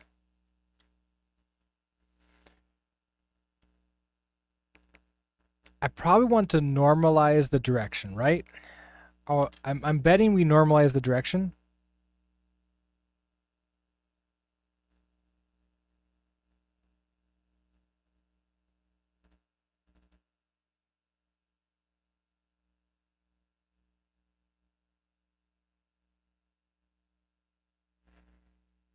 That does not, they don't normalize that.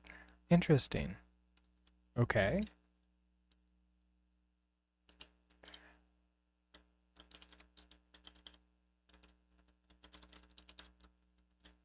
Can I do that?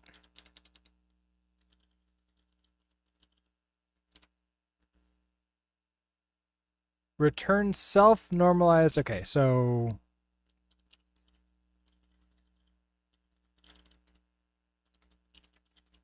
we've normalized it, which means that now the direction it's facing won't affect the like movement too much. It will just change its direction.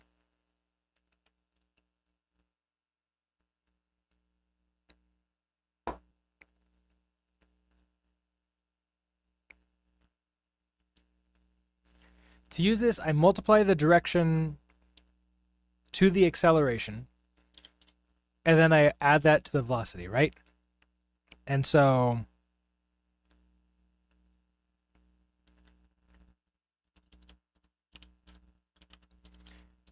we would say velocity plus equals acceleration times direction. And then I'm guessing that because it's a vec3 and vec2, this won't work.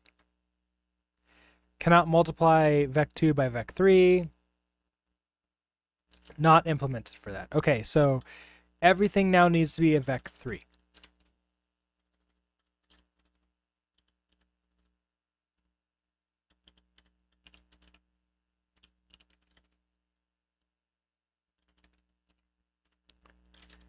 And you're upset because, yeah, it's vec3 zeroed. Vec3 zeroed.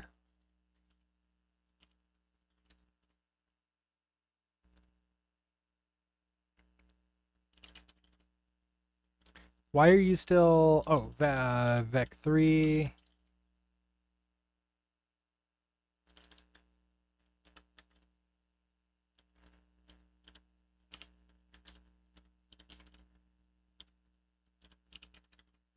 Okay. Now you're happy.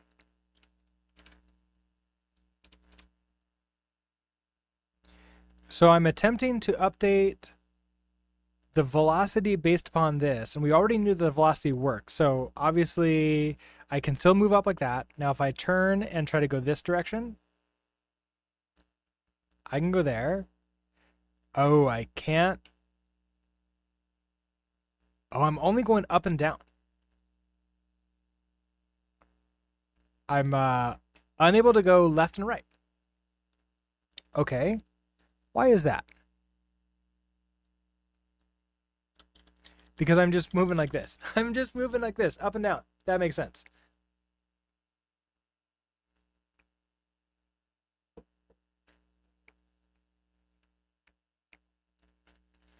I really want my my acceleration to be a scalar, don't I? So if I do something like just an F1 like that, now it should go in the direction that I'm facing, right? So now I can go like this. Now we can go off in this direction. Okay, we can move around.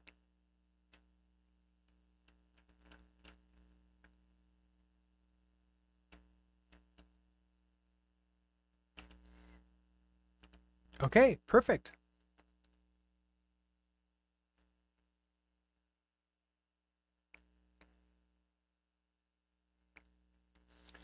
Solely the cat, hello. How are you doing today? Vulcan? Is this Vulcan? Does this use Vulcan by default? I don't know. I would, yeah, I don't know. I don't know enough to answer that one way or the other. I'm using Bevy. Bevy is by default using something, obviously. We're not touching any shaders myself because I don't know how to do that yet. So the answer is maybe.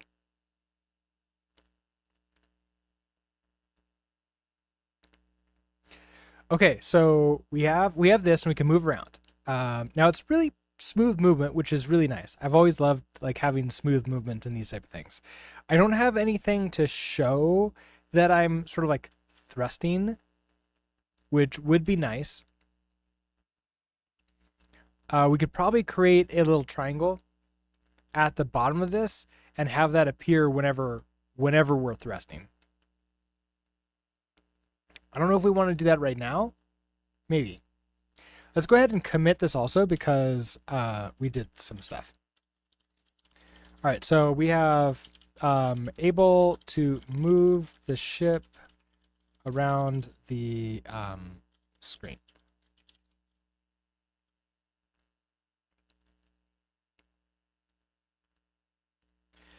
Okay, let's see. What do we need to do next? Let's put the thruster icon on. So I want another.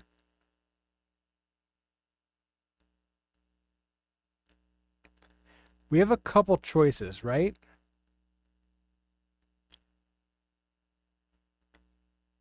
When I create the player, I create this mesh. I need another mesh, which is going to be invisible, or is it going to be rendered or not rendered? So I need like the thrust mesh, right? But if I'm going to put that in there, I should probably put this into a struct. That way I can query it out, because right now I'm just querying it through transform, but this is going to get both transforms, which is not what I want.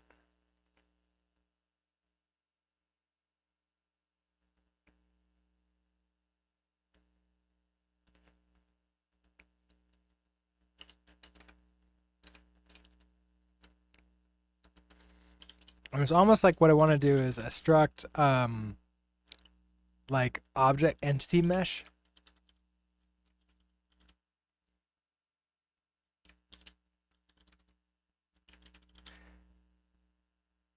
Now, is there like a mesh here?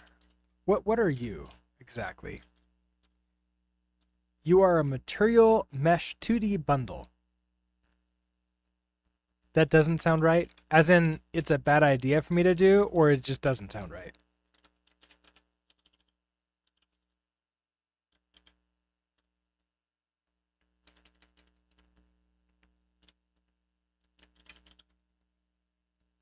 Okay, so that's going to have a mesh.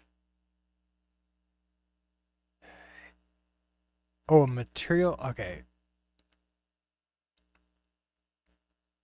If you store the mesh inside of a struct, it becomes a different component.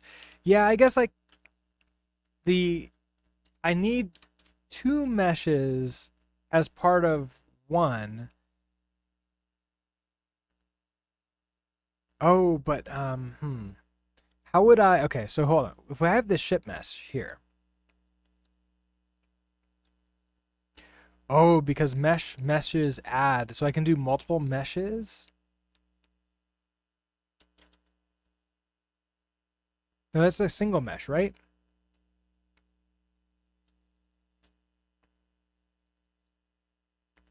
Maybe look at parent children.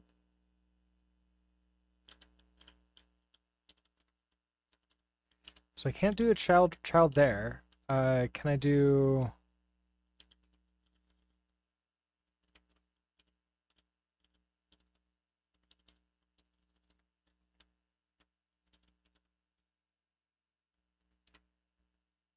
So I can get the mesh.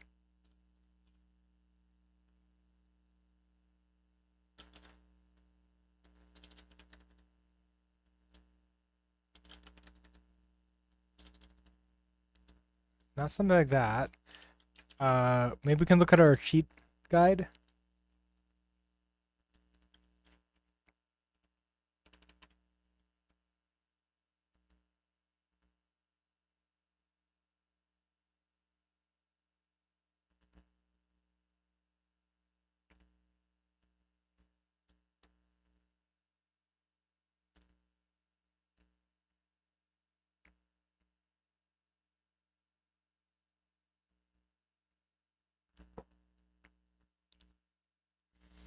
When using commands to spawn entities, commands has methods for adding children to entities, which automatically add the correct components.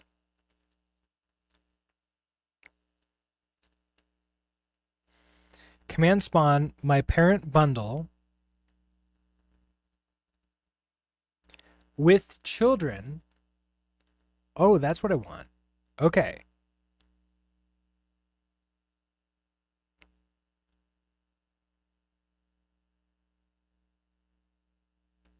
Note that this only sets up the parent and children components and nothing else. Notably, it does not add transform or visibility for you. If you need that functionality, you need to add those components yourself using something like spatial bundle, which may be what I want to do also.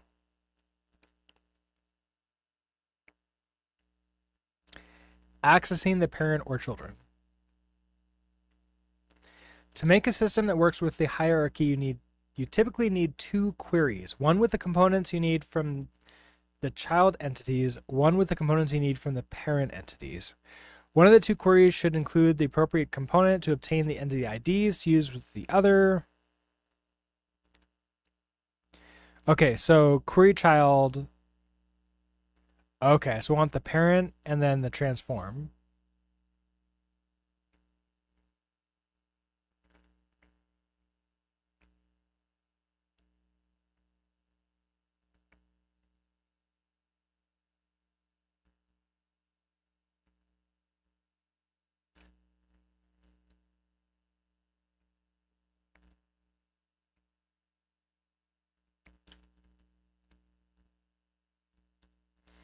Okay, so then that would get this.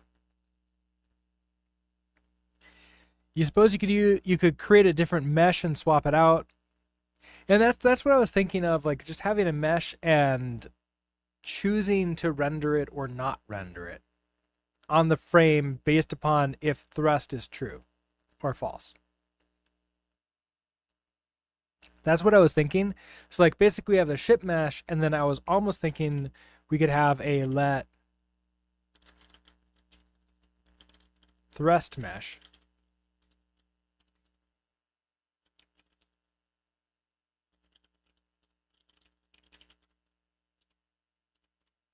So if we have you, we have our meshes add. We're going to do a triangle 2D default.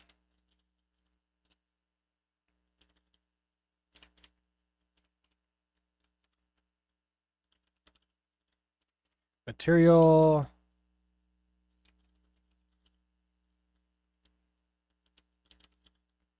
Materials. Add. Okay, we're just going to make you red. Because fire is red, right? Transform. Okay, so I want to rotate this something. Then that would be a separate entity, which you would want. Oh, a separate entity. Yeah. I always figured it would be the same entity.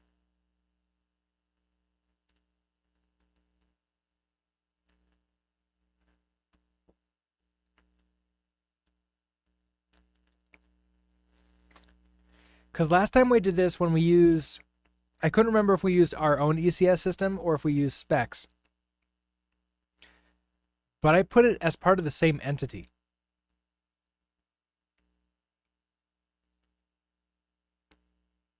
Because logically, it does feel like it should be the same, right?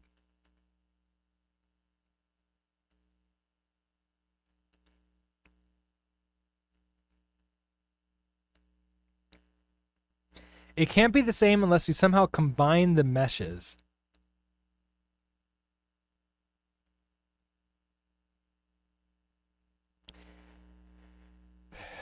Can I combine the meshes and just have it combined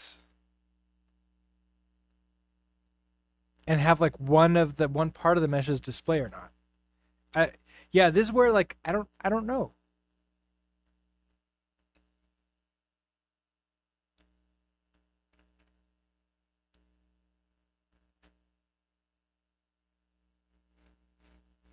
I do notice that there's this meshes add, like as if I could do multiple meshes here.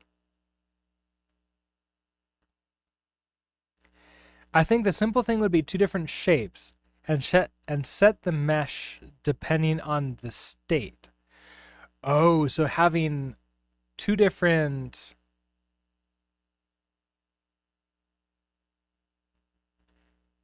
ships. One ship has the little fire thruster triangle coming out of it, the bottom, and one doesn't. Yeah, we could do that. That should work just fine.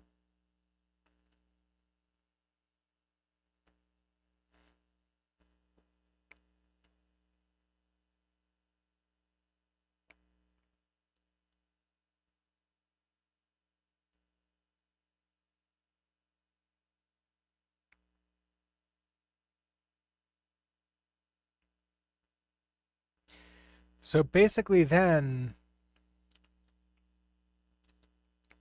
first of all, meshes.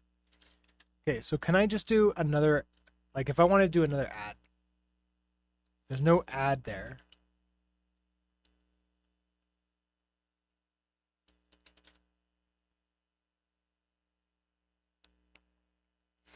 Adds the given asset and allocates a new strong handle for it. Okay, but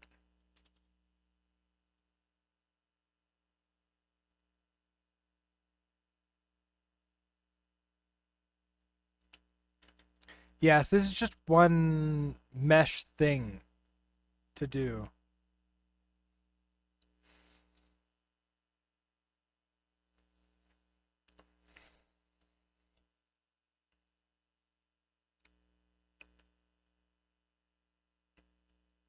Yeah, one of the things I was initially thinking of, just do another meshes add outside and store the ID. Where do I do that? Do I do it on, like, where am I adding in? Because I can't add it into this ship mesh, right? Like this material mesh 2D bundle. So I have to add a second one here, right? Or where can I put the meshes add?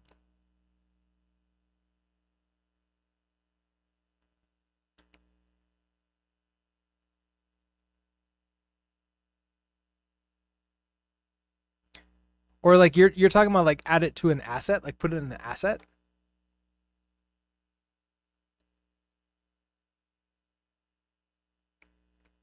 We can just change the color of it. I'm okay with that. We can do that with a transform, right? So in draw strip, for transform, let's grit the thrust.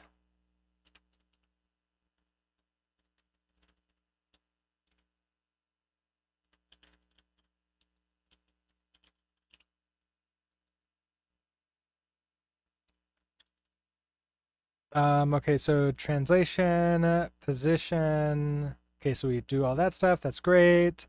Then I want to say if thrust 0, transform.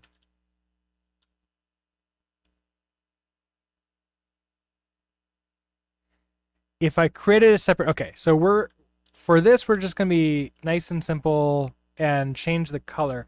How can I change the color? I would assume that off the transform, I can do that, right? In other game engines, it was the transform that allowed me to set the color. Transform.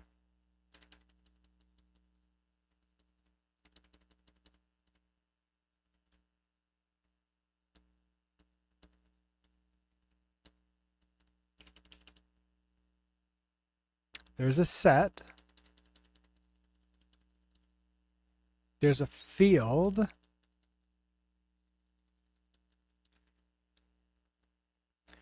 Okay, I have translation, rotation, scale.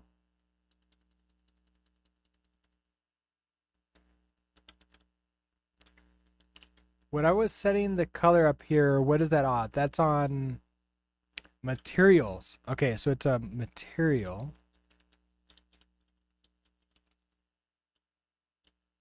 Oh, there's no material here.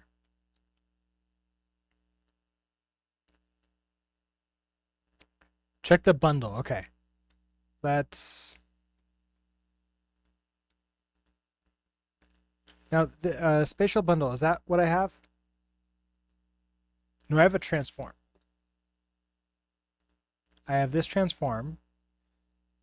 I have, oh, a translation, rotation, and scale. So yeah, I don't, okay. That's not going to work then. We're throwing into here. So when I spawn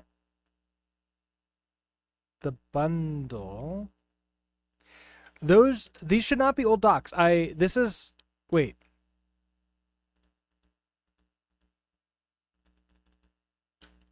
Didn't I build these? Hold on. What happened to my build docs? These are my build docs. Just actually pull these up over here in this browser. I'm not used to looking at the other browser anyway. So, yeah, I need the material. Okay, so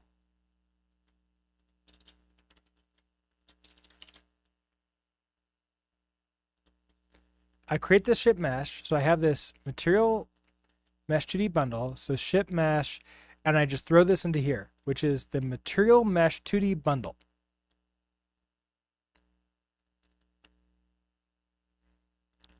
Now, can I grab this out here? So material mesh.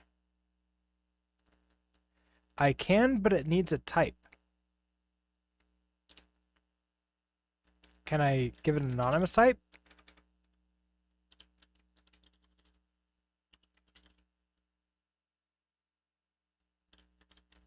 No. I need to give it something.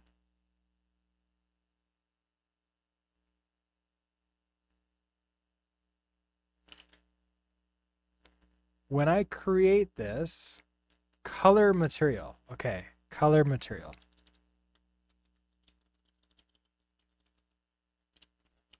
There. The trait bound prelude component is not satisfied. Find other types of implement, trait, prelude component's position velocity. Oh. Okay, so that's not gonna work.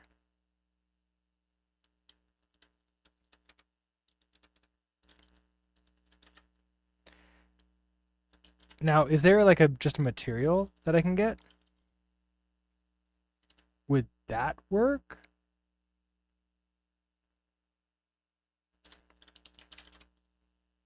No. Material is not something I could throw into here, too. Sacred isn't dead. Hello. How are you doing today? What am I coding on? Let's see. So this is I guess which thing? There's a lot of things it could be coding on. I'm using Helix as the editor. I'm using Alacrity as the terminal. I'm using Zellige as the window manager. We're using Bevy as the game engine. Rust as the language.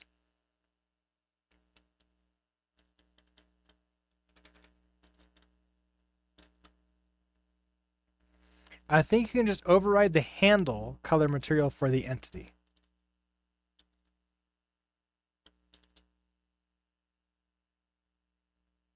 Without, wait. Without needing to get it? How would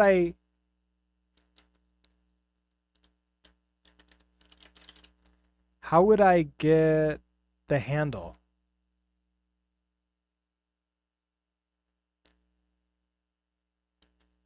Like, is handle something I can query for? I guess I'm confused at like where I would get that.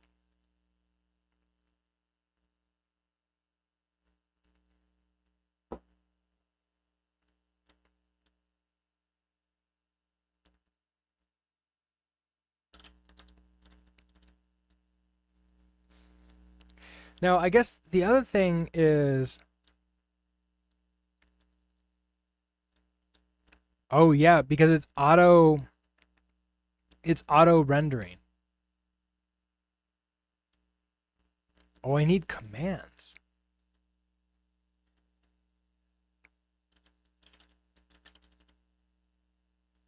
Can I just get commands like that? Will that work? Okay, so if I have commands,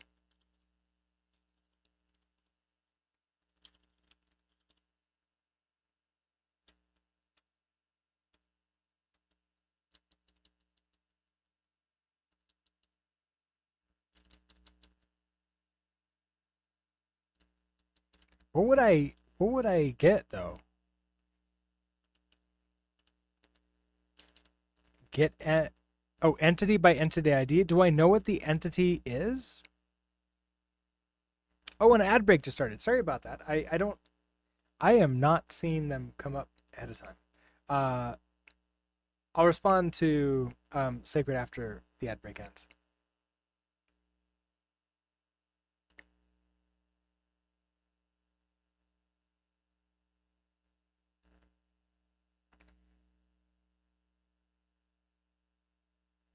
Returns the entity commands for the requested entity.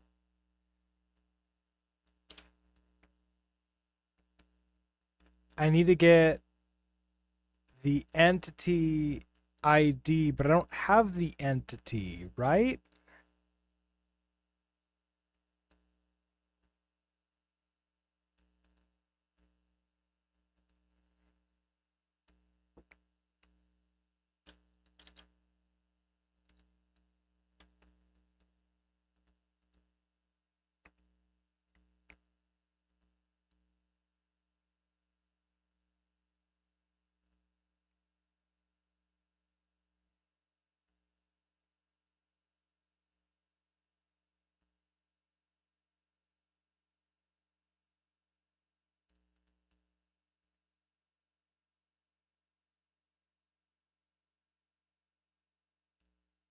All right, welcome back. Okay, so I'm able to get the command.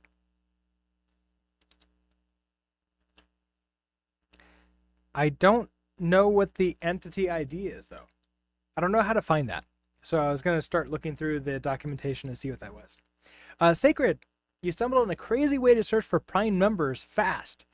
The pro So I guess the problem is like I don't know enough about numbers to have a good conversation with you about it, especially prime numbers. I usually just brute force whenever I create my own algorithm for that, and like it's usually fine. So sorry about that. But I hope that you're able to find somebody to like chat with about it. Okay, so query entity. So I can just query for entity like that. Nope, not that. That. No.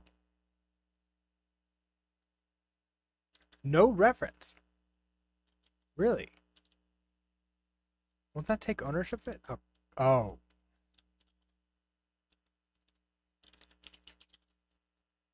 Huh. Okay. Thrust entity. Okay. Is this an actual entity or is this just an ID? Like, I don't know what an entity is. So if I pass in entity,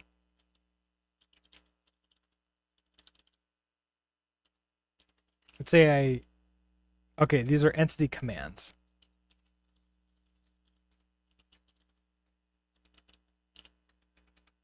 Hey, I thought there was no space in there. There we go. Okay, so we have entity commands like that. Now if I want to do entity commands,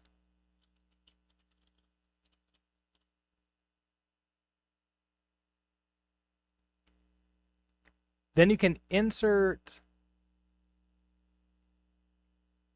on that to override the components.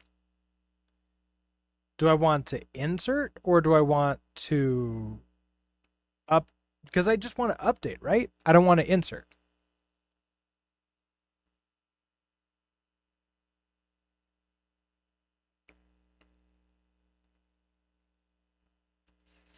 Diablo, you love how GitHub projects inconsistently use release tags. GitHub Projects is great for a, like, as far as I can tell, the best use of it is just for organization of issues, right?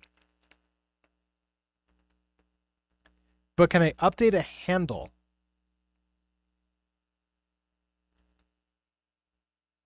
I don't know.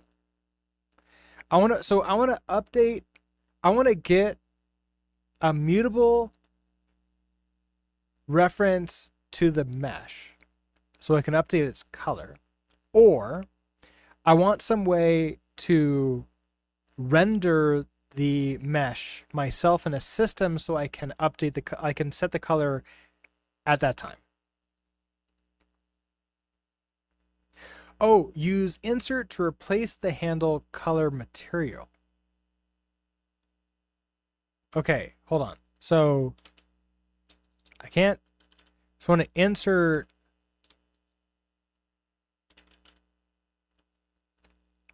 Bevy asset handle.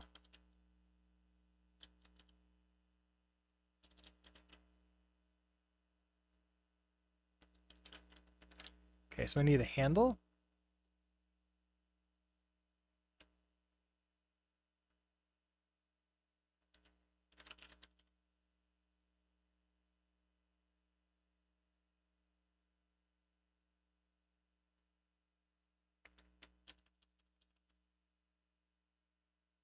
Which has the asset. Oh no, it has strong, weak.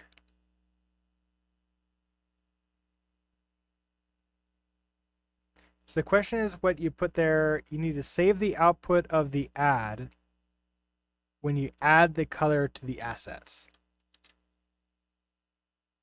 When I add the, I don't have an output to the add when I add the color to the assets because that's in here, right?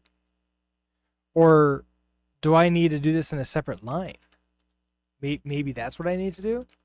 So I need to grab you.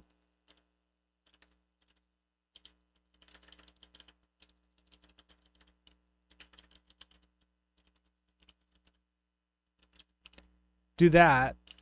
Oh, that gives me a handle color material. And a second one. Okay, so we have, so this would be something like normal ship color and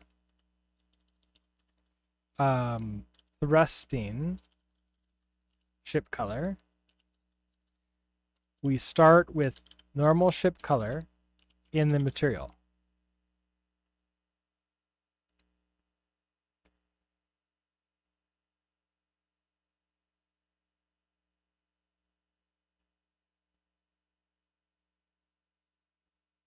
Then you need to figure out how to swap between them. Well, yeah, that's a big then, right?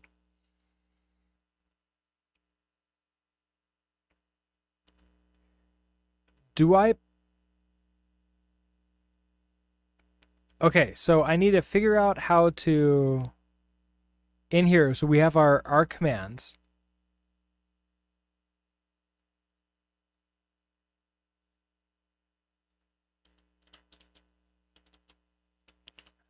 Stop it. Insert. Hold on. So let's just say that I do this. It's not great yet, but it's an experiment. So let's say I just put this here. So we have normal ship color and thrusting ship color. And so I say, okay, if we're thrusting, put in thrusting ship color. Do you like that? Are you okay with that? You are not okay with that because I don't have materials. I need materials. I get materials through this.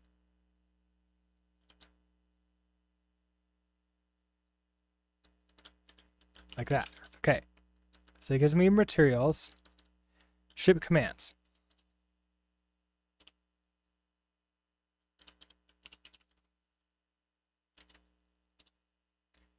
Cannot mutate immutable variable. Okay, so entity commands needs to be mutable.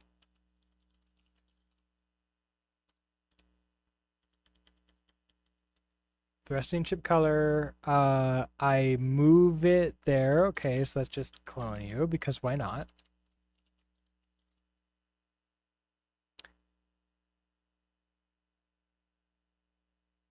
Try and insert instead of an add so you can provide a custom ID.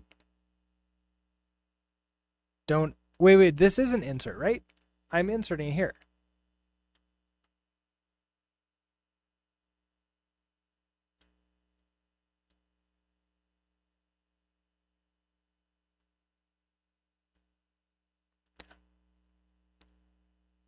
The material. Oh, you mean insert here like that?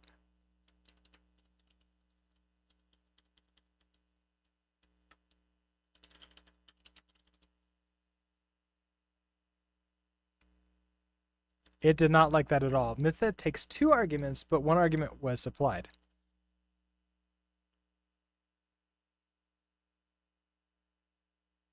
It takes in an ID and then an asset.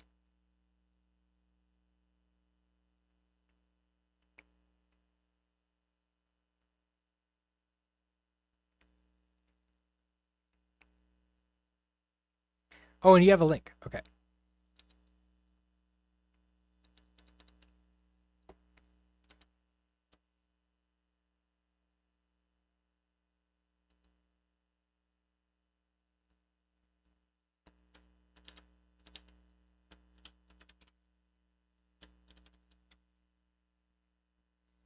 Okay, so this is. Okay, plugin for colored mesh 2D plugin.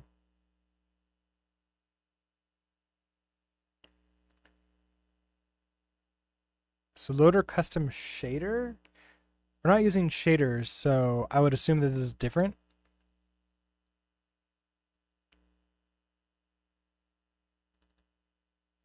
Where does that handle come from?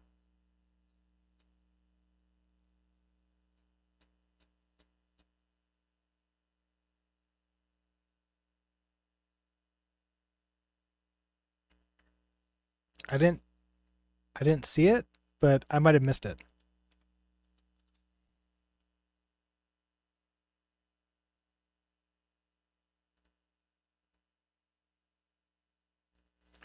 Oh, down here. Okay, so it's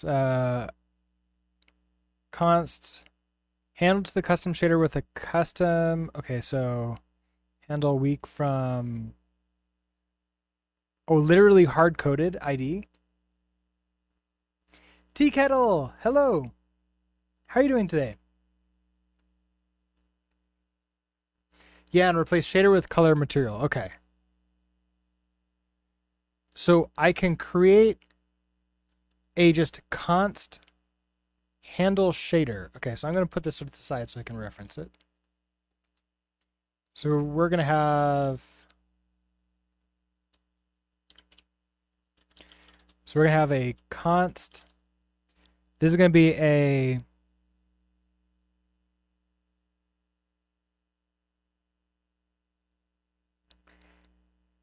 Do I need 2 of these or one? I just want 1 of these, right? So I can just replace it with that same ID. So this is going to be the ship. I need 2. Okay, so I want normal ship color ID, which is a handle. So instead of shader,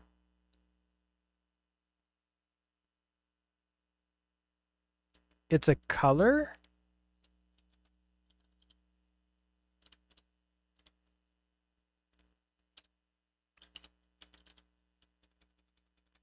And then here it would be thrusting ship color ID. Sully, plugins? Oh, is there a list of Helix plugins that I'm using? I am using no Helix plugins, but not because I don't want to, but because Helix doesn't have a plugin system yet. So, unfortunately, there aren't any. Someday, they're working on it. So someday we'll have them.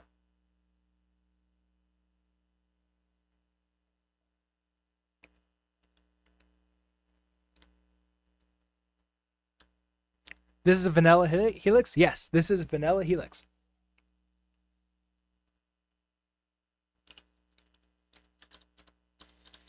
Okay, so I do this. Oh, color material.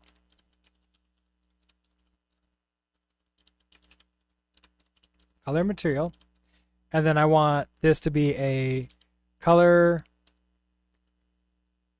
I guess, color material.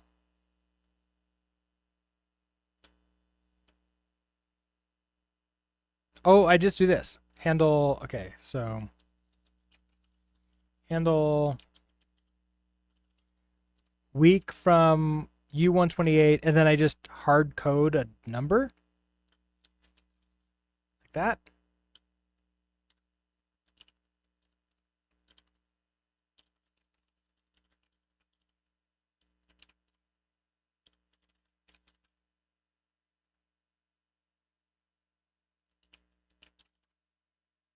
Okay, so we have you.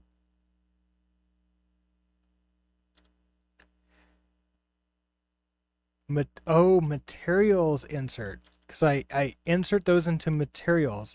Okay, I think I'm starting to understand. Materials isn't actually part of my ship mesh. Materials is like a bucket of individual things that I just have, right? Like it's just a bucket of materials. We can almost imagine it as like a hash map or something like that, right? And I need the IDs for them so I can get them back later. So I'm going to do materials insert the ID. And in this case, that's going to be the normal ship color ID. And then we have color orange red. What did I do? Is this color orange red or color material orange red?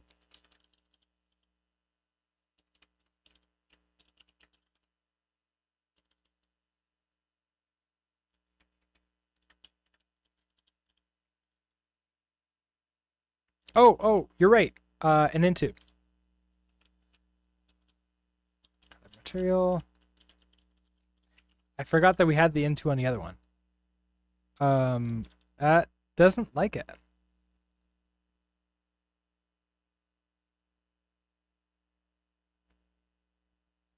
Was it the color material that I have the into on?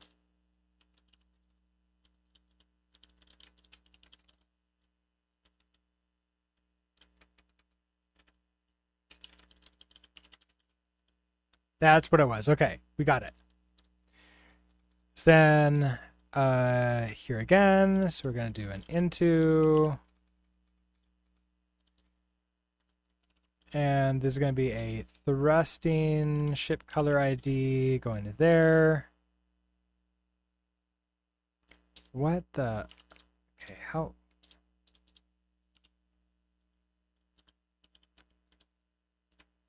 Come on. Actually do what I want you to do. There. That's it. Okay, so that gives us a normal ship color and a thrusting ship color.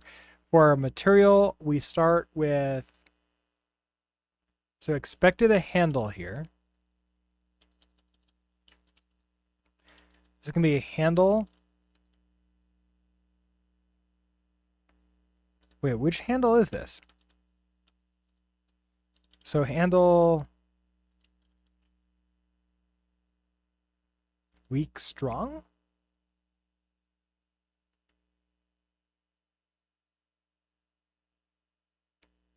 Maybe set it to a different color. I mean, fine.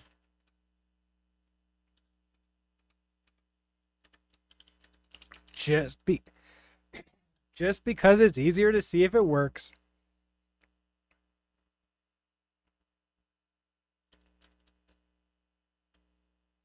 You think that the ID of the handle will always be the same? Yeah, because we've set it. So it's always going to be hard-coded to this keyboard mash here. Now, material, because I forgot how to add that into the materials or what we did before. Was it, let's see. Oh, and look at that. This doesn't return anything.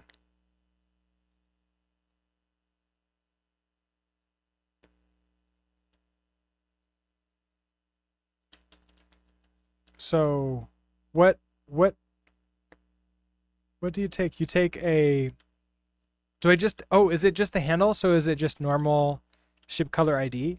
Is that what I have? So yeah, we're not going to use any of these.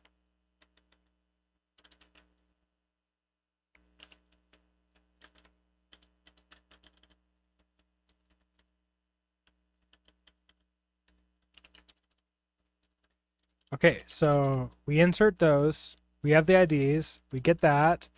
We do that. Okay, so we have expected a semicolon here. We're not using you, so that's fine.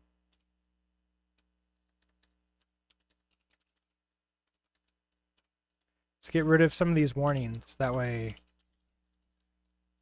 we have nothing weird. Now I don't, okay, so I don't need to get these anymore. Now instead, what I want to do is I want to insert commands.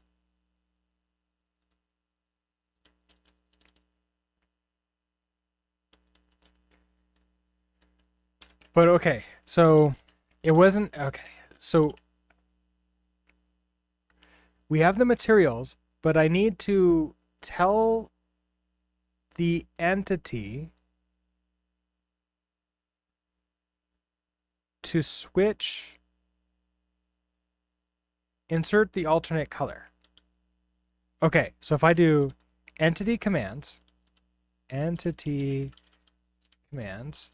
I insert the alternate color, and that's going to be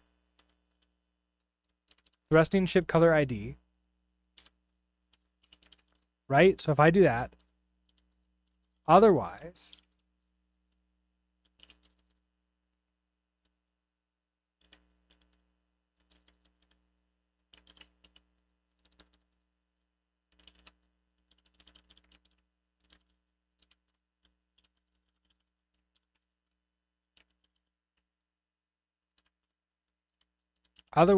do the normal ship color ID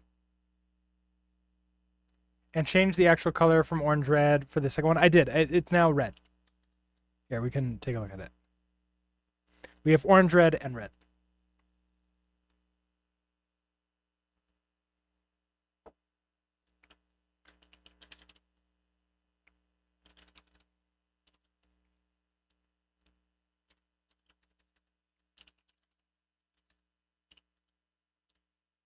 Unused variable. Okay, so I don't need the materials. Not using that. Unused rotation.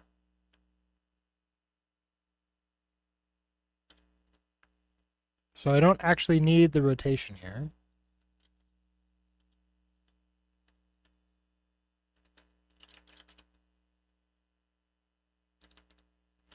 You don't need to be mutable.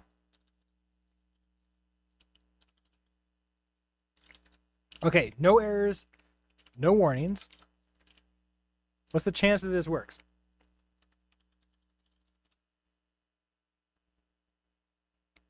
Okay, so we have our orange red. I can still rotate. Hey, look at that. I can now add this in.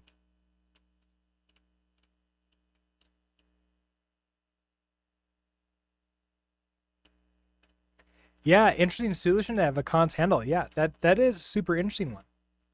But it works. I'd say it depends on whether your set of assets is known at compile time or not, which in this case, they are. Absolutely.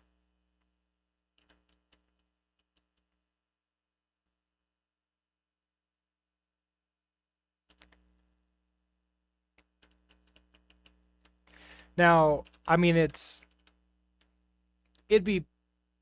be nice if I could throw in another mesh there, but I don't know what to do with that. Okay, so now you could also do the same with the mesh and make it a square. But that would just change, that would not make the triangle, that would make the triangle turn from a triangle to a square, right?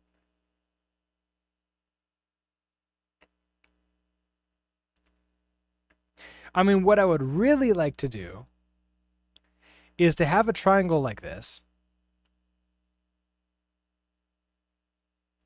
I mean, I guess maybe, yeah, mental polygon.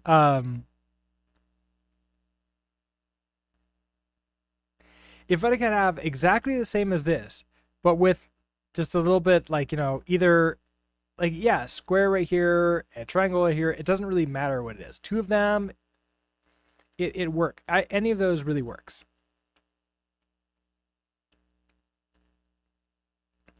But that would be two different meshes that we'd throw into the materials.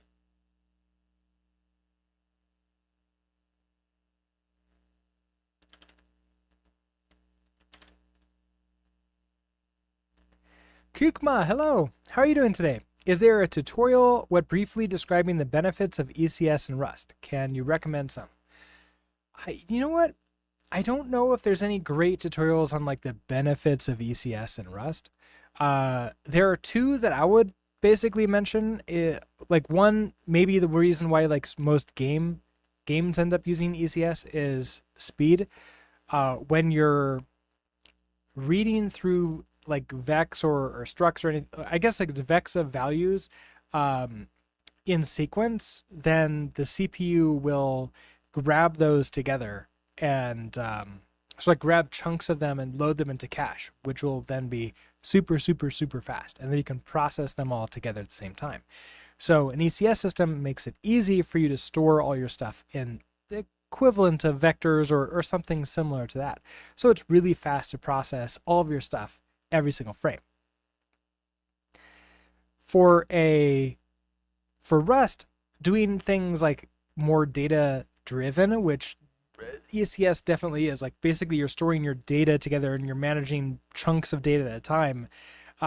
Rust typically you almost like not run into the borrow checker very much. Like it's pretty easy to sort of like work with it. So I guess like that's the other like argument for using something like ECS with Rust. Does that answer your question, Kukma? Separate messages would be separate entities in that case. The parent-child thing is still probably the way to go. Wait. Okay, so parent-child, I have a child mesh that I want to render sometimes and then sometimes I don't render. Like I could set the alpha to 0 or 100 depending upon whether or not the thrust value is true. Is that what the thought is?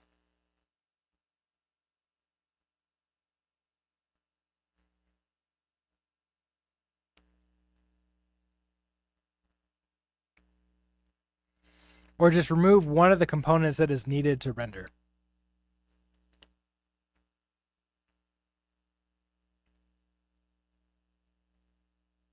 How would I like constantly add and remove a component for it?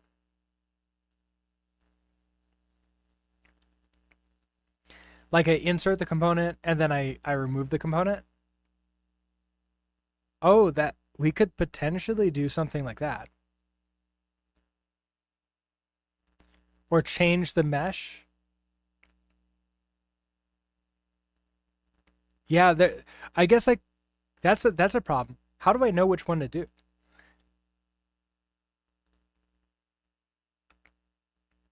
How do I choose?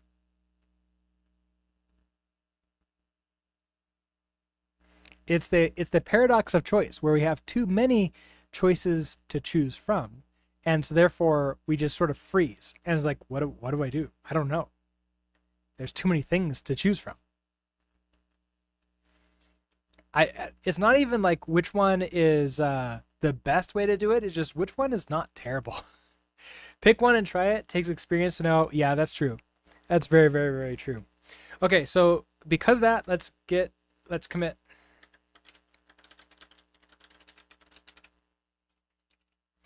All right, so what do? We have color of the ship changes when we thrust. So we have that going on. So now I could create a new. I kind of feel that these shouldn't go in here. I kind of feel like I can have a materials folder and then throw in two different meshes.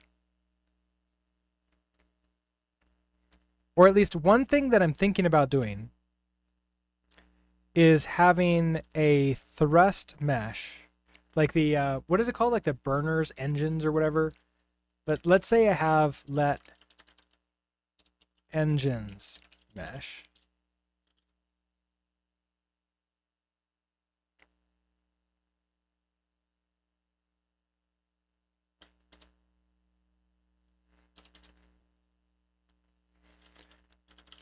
So I do meshes.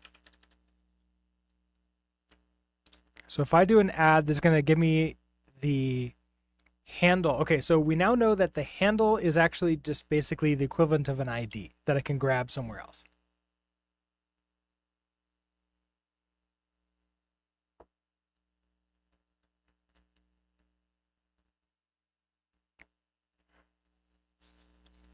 Okay, so if I have that, the asset, now I grab triangle 2D. What if I want like a rectangle? You believe that U128 is actually just setting a UUID? Wait, really? Oh, that's interesting.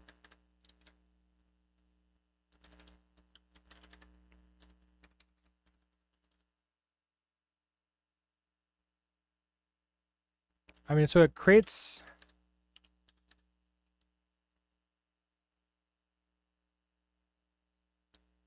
You're right.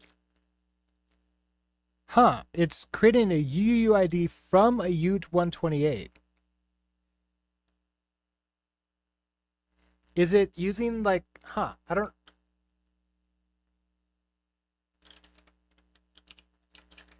That seems pretty interesting.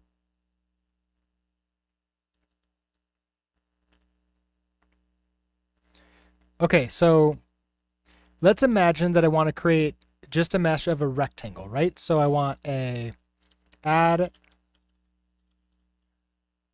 rectangle. Okay, so rectangle.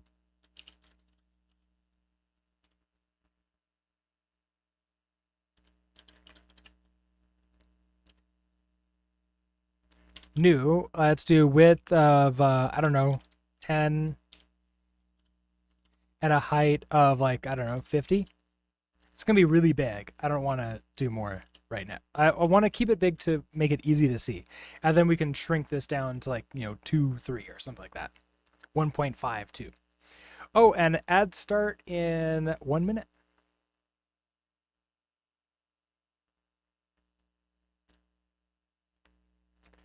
Okay, so engine mesh, we do that. Rectangle, new, blah, blah, blah. We have this. Okay, so that gives me you. Now, I wonder if I want to do an insert to then create or delete this as a component off there. I probably want to insert. So I probably want to do something like this. So const, this is going to be the engine mesh. Let's call this the handle. And this is going to be a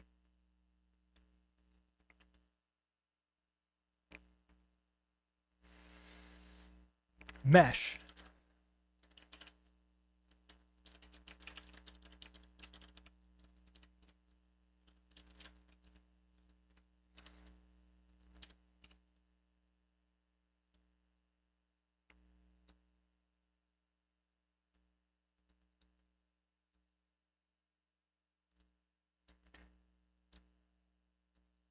Okay, so instead of add, we're going to do an insert. We're going to hand it the engine mesh handle. Why do you do that sometimes, Helix. Come on. And then what was this? This was a rectangle. New that. Okay, so we insert you. You need to be an into to be happy. Okay, so we give that. And now let's actually just let's create a mesh. So let thrust mesh. I want to create the mesh just to show up right away, just so I can see that.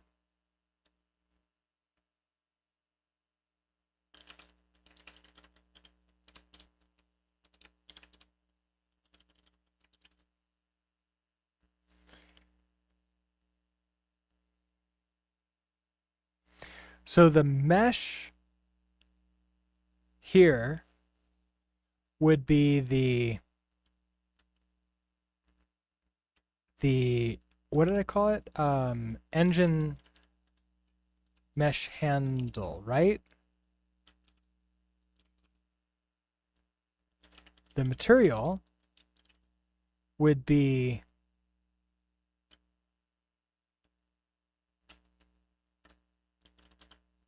would I do color?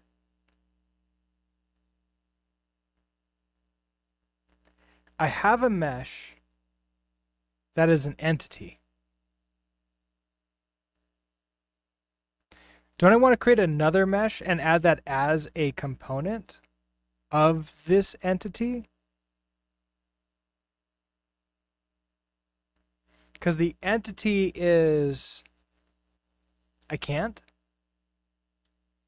Oh, I can't have two meshes as part of one entity? Oh. You can only have one of each type of component. Oh, that's right. I remember that. That's a thing. Okay. So I would need to add this as a second ship mesh.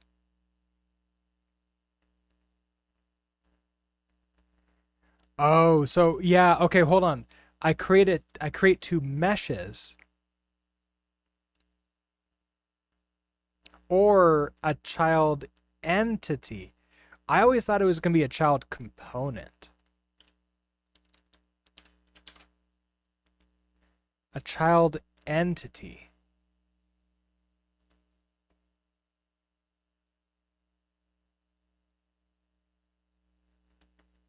Got it.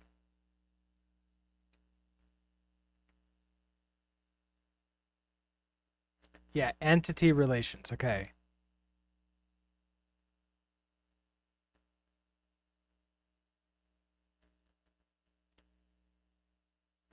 So,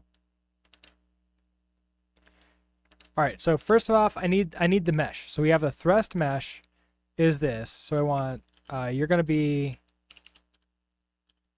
a color. So this is actually going to be materials. What is it? Is it materials? Add.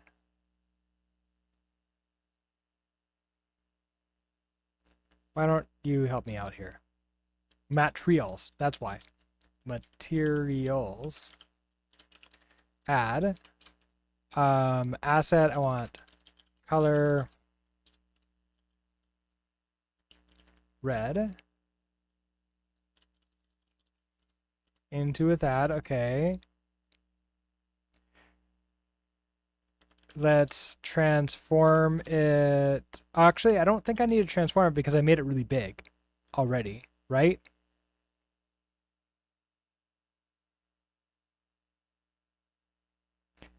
So then we'll just do default. Default. We do that. Okay. So now I want to add this thrust mesh as a child of the ship mesh.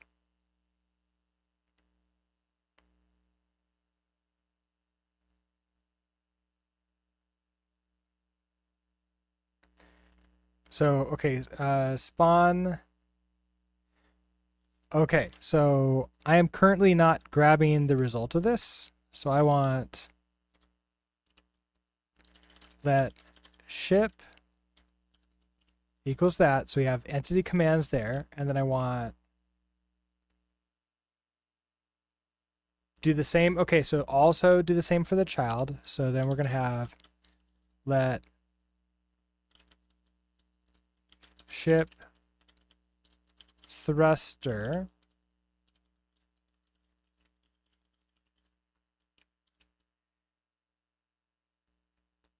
this is going to be the I mean the only thing that we really have here is the thrust mesh.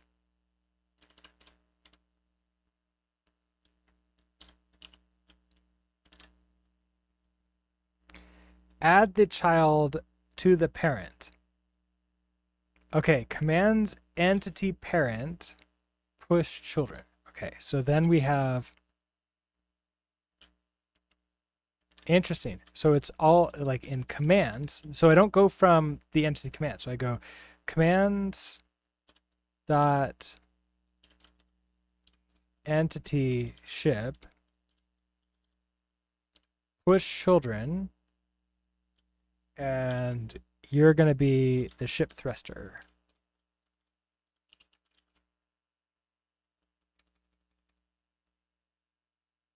Expected entity. Wait. Oh, there's a .id I'm missing on these two commands. So really I get ship.id like that. Ship thruster.id like that. Expected a reference. Oh, okay. There we go.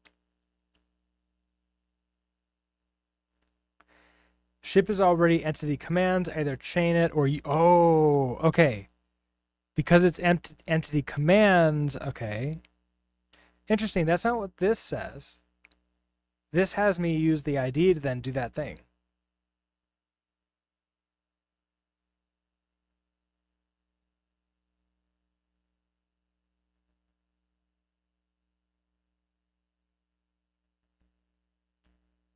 Okay, you don't actually know if you can do it from entity commands. We can try.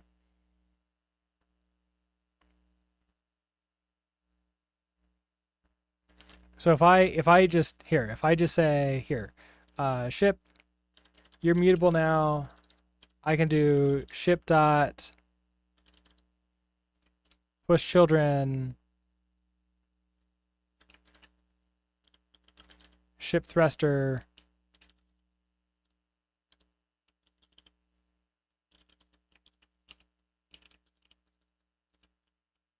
Oh, because you don't exist yet. You do now. Well, let's see. Oh, the mesh handle. Why are, I thought the mesh would let me do that.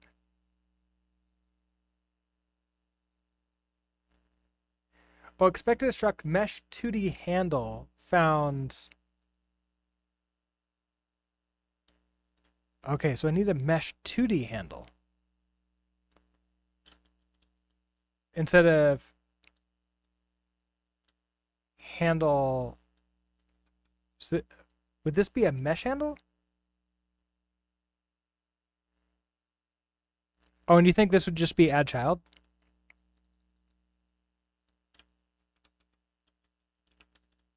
Oh, add child.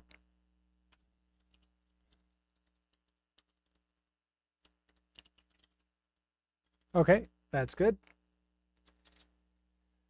Mesh. Okay, so we need to figure this out. So mismatch types, expected struct mesh 2D handle found. Okay, so actually I don't need to do this though, because like we're gonna be. Do I? I don't think so.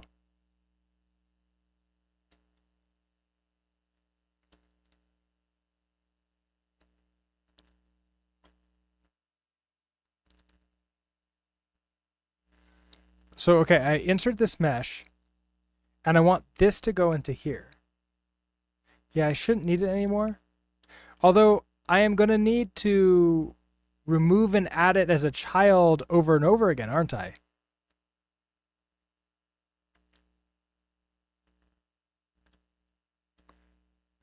And I don't know what the ID of this entity is unless I can somehow set the ID of that. Huh, okay. But yeah, let's say we get rid of you.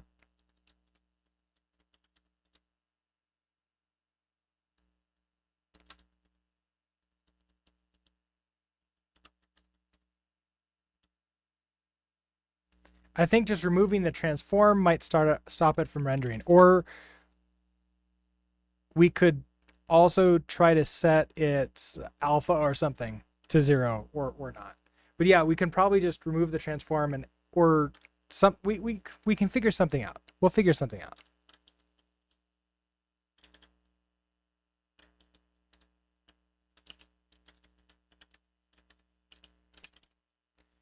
Okay, so you're not going to be an insert anymore. Now you're going to be an add.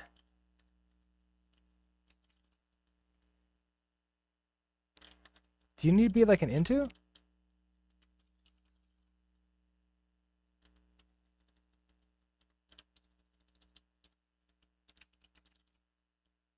Oh, that's what it was. Okay, so the into is on the wrong side.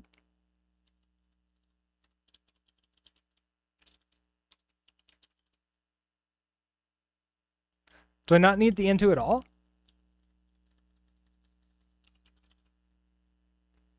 No, I need the into there.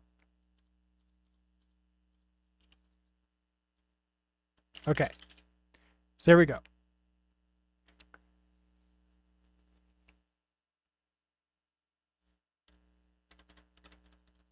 Yeah, if I... Okay, that one has a double into. This one is needed, though, because when I take it off, it yells at me. Mismatch types. Okay, so you're a... Yeah, so this one needs the into. This one does not.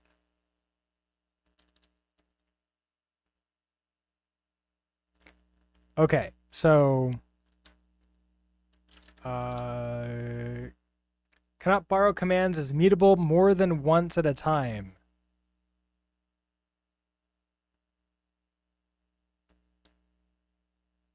Why am I borrowing you twice? I'm just using you twice.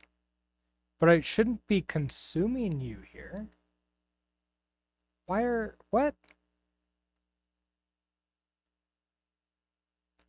Wait, does spawn consume commands? No, it doesn't. It takes a mutable reference to self. You get the ID from entity commands, which borrows.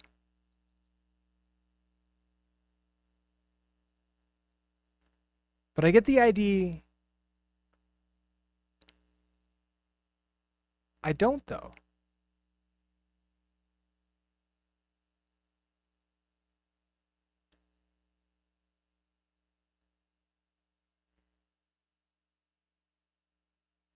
I use the ID from ship thruster here, which is the second one, but I don't get the ID here on this one.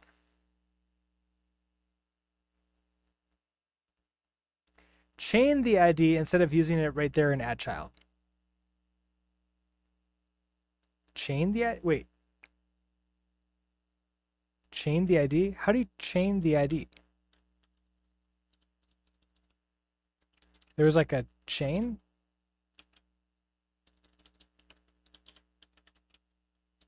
I remember reading about chains, but I'm confused about using it in here. After the spawn. Like this. Okay, so we have spawn. I want the you mean I want the ID here.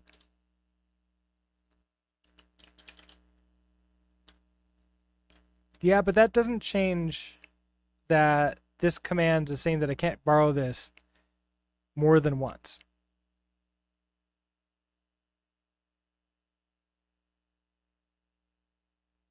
You'd be interested to know why this is an error, but you can solve it by doing .id and then doing stuff with commands .entity myd spawn stuff.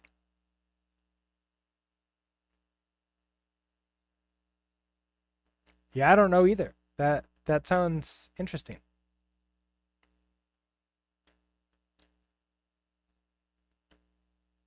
It works if you spawn the thruster first. Oh. Because I'm getting the ID and then I'm releasing commands. Okay. So I'm spawning this and I get the ID, which is a wholly new thing. Entity commands with this and lifetime in it that we see. An anonymous lifetime, but there's a lifetime in there, which means that there's some references to stuff in commands from it. That's what it is. Code Space, hello. How are you doing today? Yes, this is Zellage.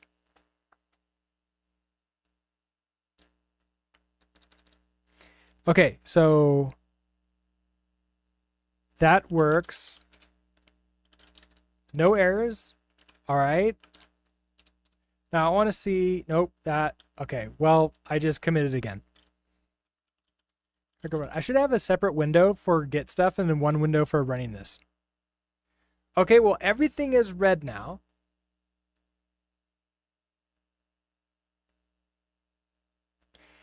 That triangle is much larger than I was thinking, isn't it? The triangle is huge. That's not what I want. Rectangle. Sorry, you're right. Rectangle. I know my shapes. I know shapes.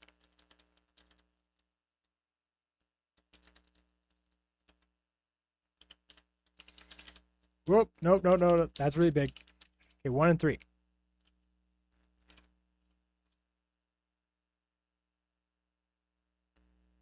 Yeah, that's just huge. What am I working on? We are attempting to create an Asteroids clone in Bevy.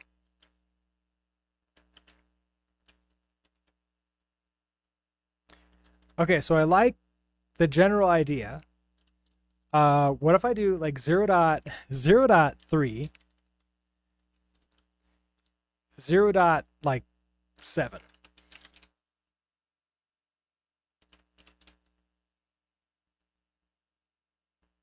Okay, much better. And now I want to translate this down.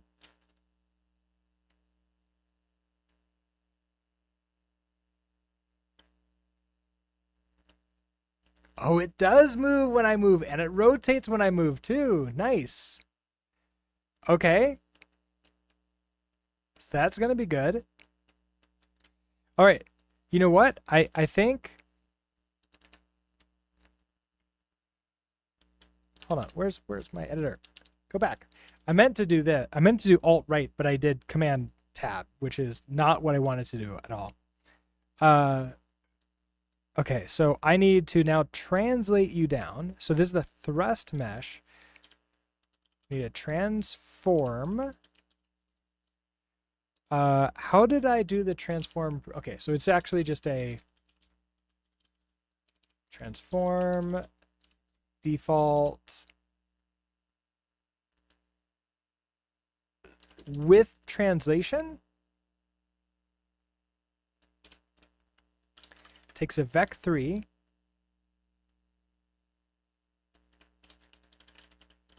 New, and then, okay, so I want to just put this down, right? So I want 0 on the X. Let's do like 2 on the Y and 0 on the Z.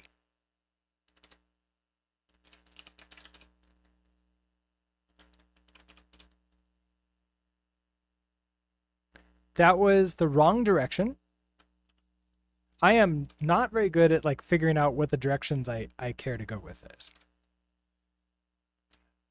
And it's way too much. I keep on forgetting that, oh, everything must be like really, really small. The world is tiny. You're working making a Windows XP errors in SDL2 for Linux. Nice.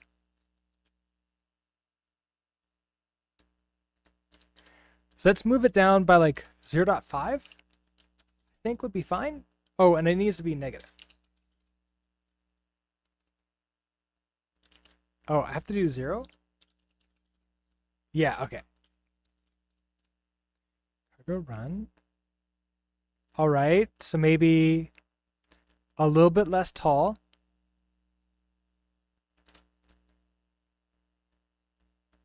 So let's height like 0.5.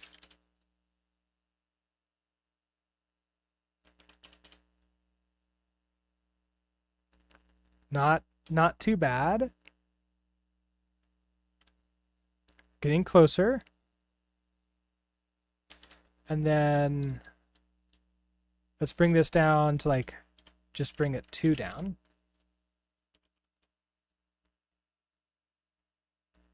Not enough.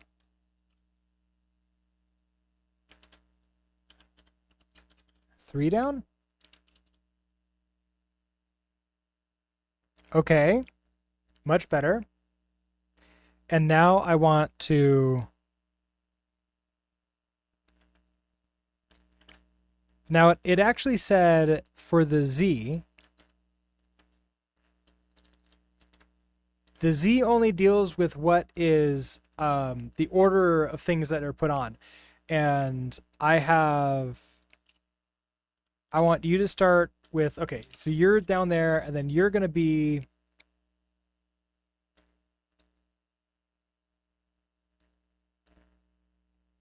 that's with scale.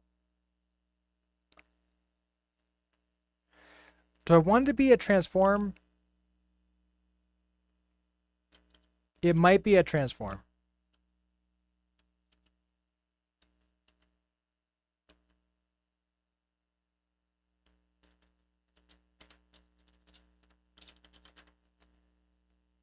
Okay, so with, oh, translation, vec3, and you're going to be all zeros, except we're going to make you be on top of everything else. We're going to say 100. And Z, you're 0 there.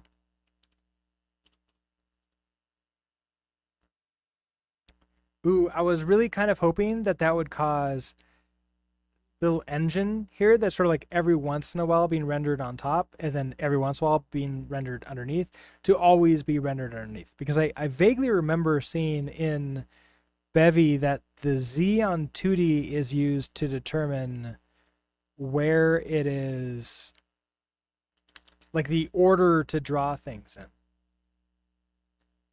But that's drawing them both at the same time, which is not what I want. So that with translation doesn't work the way I want it to.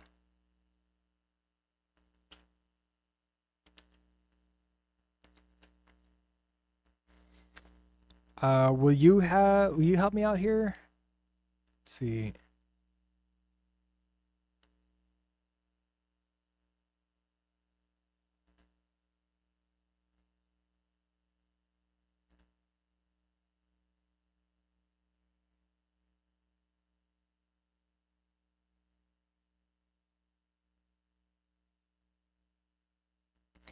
The projection contains the near and far values with which indicate the minimum and maximum Z coordinate depth that can be rendered.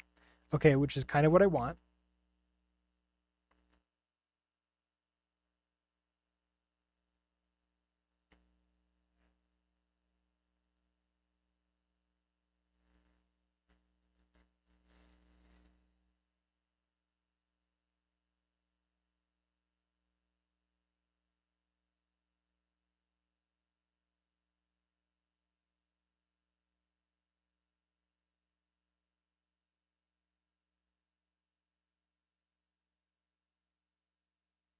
I don't want to zoom.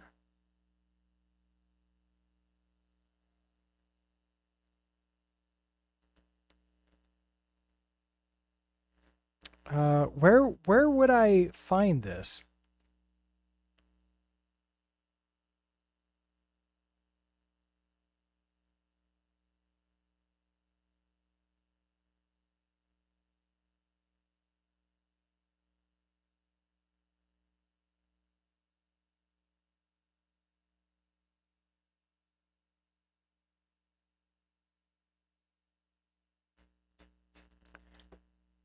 I almost feel like it's not here. Or I could swear that we saw it in one of the examples, maybe.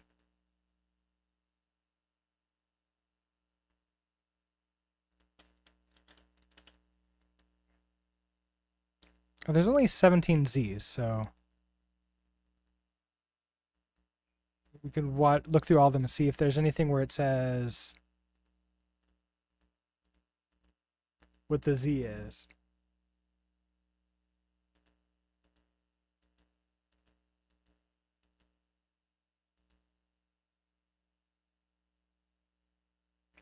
Okay, the 2D render items are sorted according to their Z value before rendering in order to get correct transparency. So I want transform translation Z.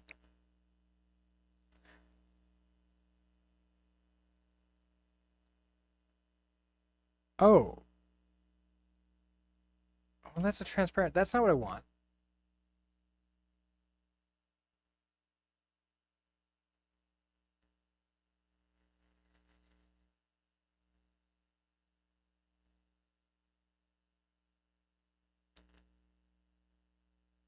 Do I have to? Because I don't want transparency. But maybe this is what. Okay, mesh. Well, where does mesh Z come from?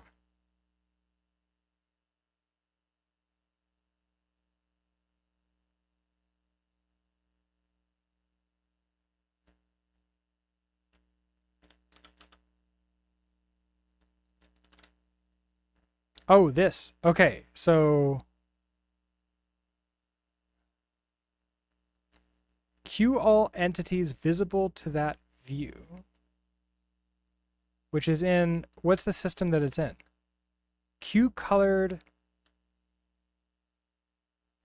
Q the 2D meshes marked with colored mesh 2D using a custom pipeline on draw. Oh, they're using a custom draw function. Oh. Yeah, so what I try to do is change the Z in the translate. So this is 100 and this is 0. To mark that it, like, one is farther away from the camera and one is closer to the camera, and therefore to not have them be sort of like hovering over each other, which is what we're having right now. We're having this sort of like,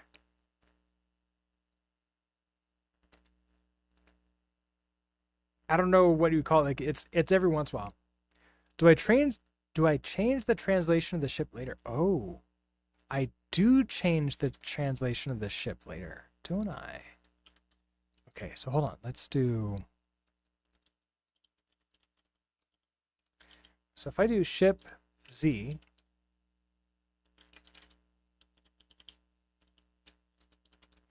let's say that this is 100, and then we have a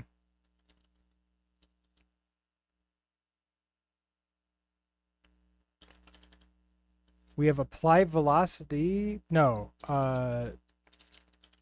draw ship. Yeah. Although I'm only changing the X and the Y. I'm translation X and Y there is being set.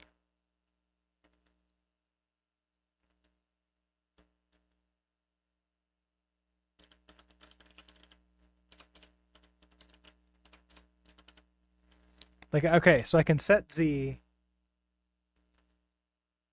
What if you change the thruster to be 1000 and above? Sure, we can try that.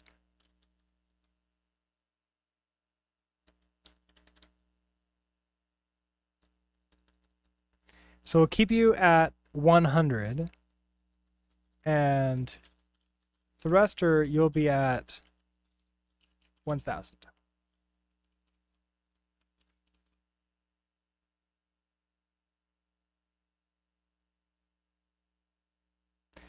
You're not visible to the camera because it's not inclusive of the 1000?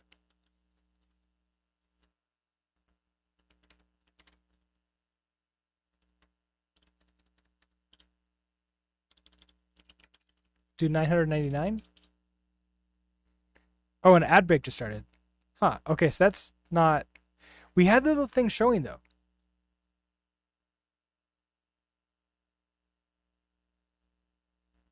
Near plane stuff? Maybe.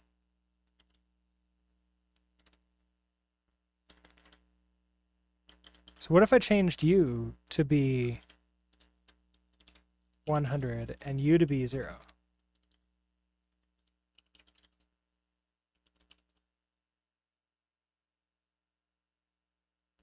What happened to my thrusters? What did I do?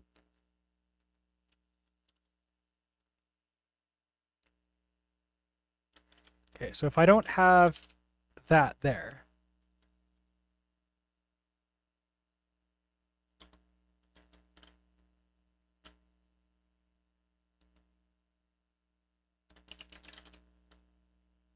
what? Oh, I forgot the comma.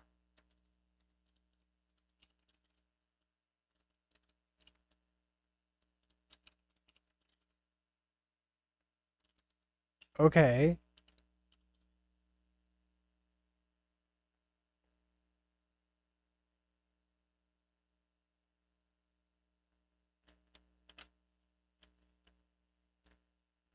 What did I do? Okay, let's undo.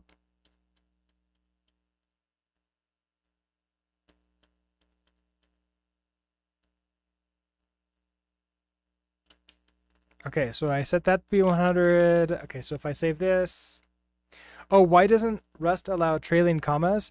So it does allow trailing commas on most things, but this default here, it doesn't allow a trailing comma here because that would be an indication that something could be added after it.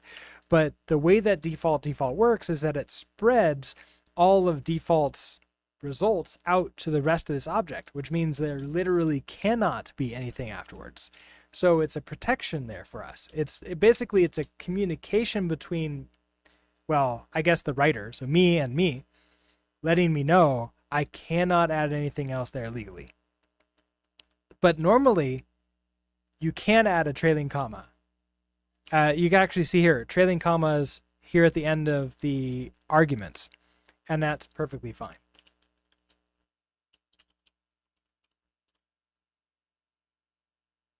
Okay, so we're back to having this again, and we can see that my rectangle sticks out below.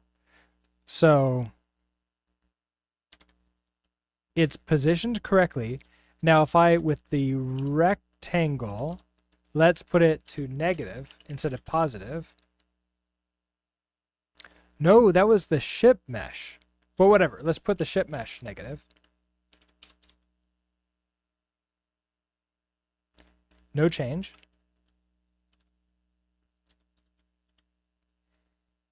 If I get rid of you, and, okay, one change at a time.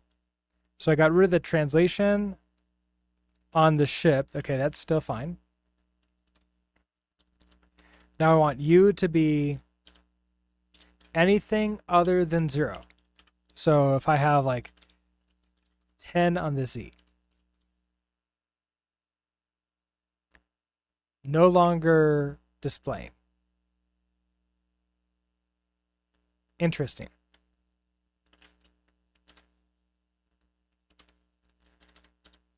Negative 10. Still not displaying. Is the camera only seeing 1? Back to 0 again. Okay, so let's try this. Back to 0. It displays 0.1.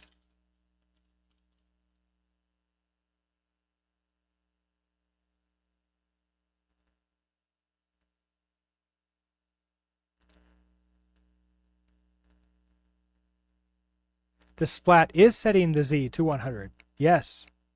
But I'm only allowed to set the Z between 0 and 1. Look at this. Oh, interesting. Okay, and if I make you negative Z of 0.1,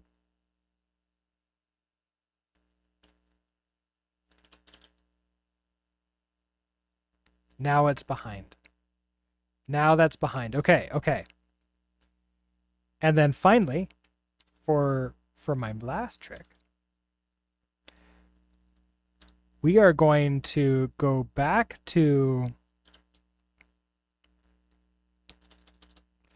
this is now going to be normal ship color ID. I have an idea to make this look good. So now when I draw the ship, I want to find, so instead of instead of this entity commands, so I want commands entity. Now with children takes a closure with built. I want to remove children. I want to replace them. Okay, I was hoping I can maybe like get the child.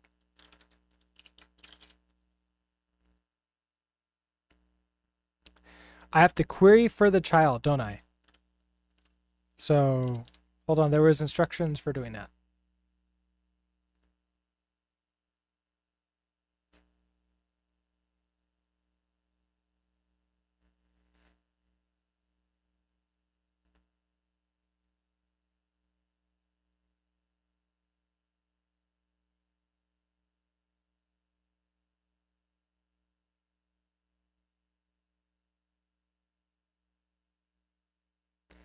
Accessing the parent or children.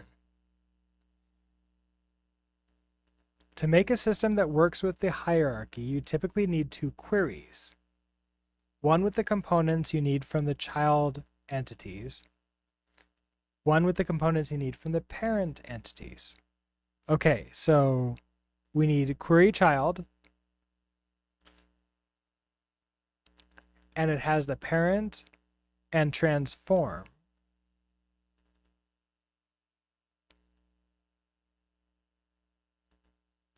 What would this parent be that I'm looking for?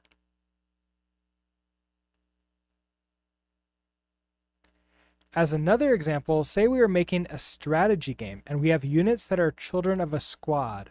Say we need to make a system that works on each squad and it needs some information about the children. Okay, so it's just basically something that the parent has.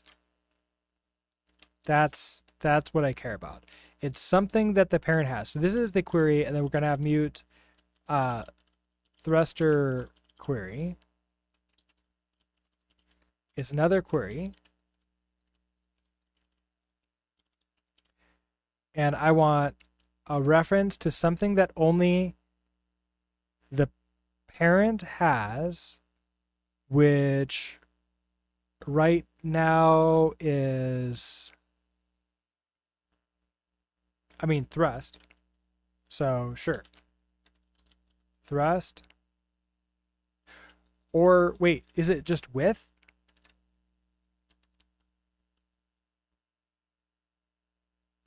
Or wait, is there a parent thing? Oh, there is a parent. Okay, so I want, okay, so it's a parent. And then I want the transform. No, I don't want the transform. I want the entity. Like that.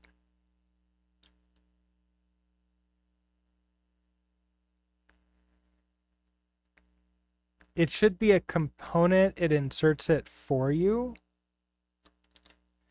That's not what this says.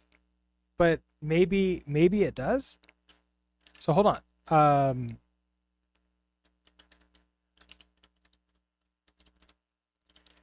Is there like a children?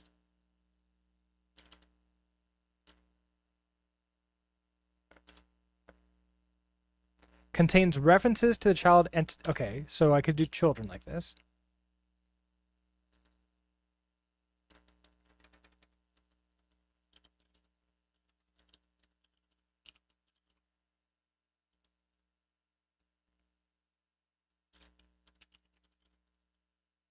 Okay, so that gives us the children, and I need you to be mutable.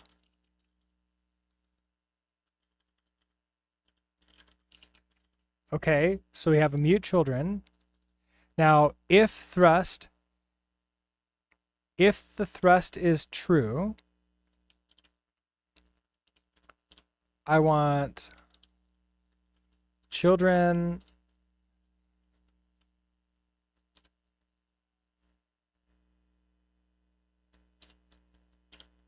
can I get the first? Yeah, first. Okay. So I want let thrusters. Now I can get, but I don't know which one because I don't have the ID of the child. But there's only one of them, right? So I could just get the first. And sure, we'll unwrap because that's never caused any problems. We will expect. So couldn't find the first child, which should be thrusters. Okay, so then that gives me entity, and because entity, I now need to do the entire command entity thrusters, and then insert. Oh, it expected the full thing. Now, if I try to dereference that, oh, that works. Okay.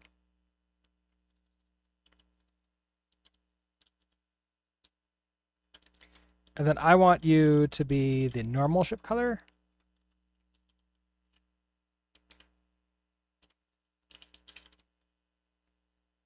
Okay, you seem to be okay. We're not going to use you anymore.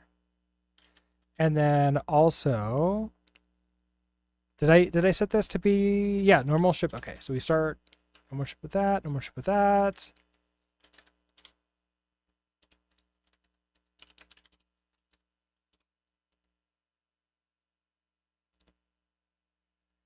For draw ship, okay, so I don't need this entity anymore. So we're going to get rid of you.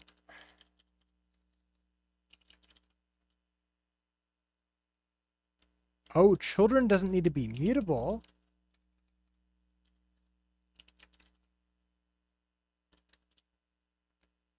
We don't need you. Okay. Let's see. Let's see if it works. Well, would you look at that? We have some thrusters that like turn red when I want to use it. Otherwise, they're not on. That looks pretty cool. I like it.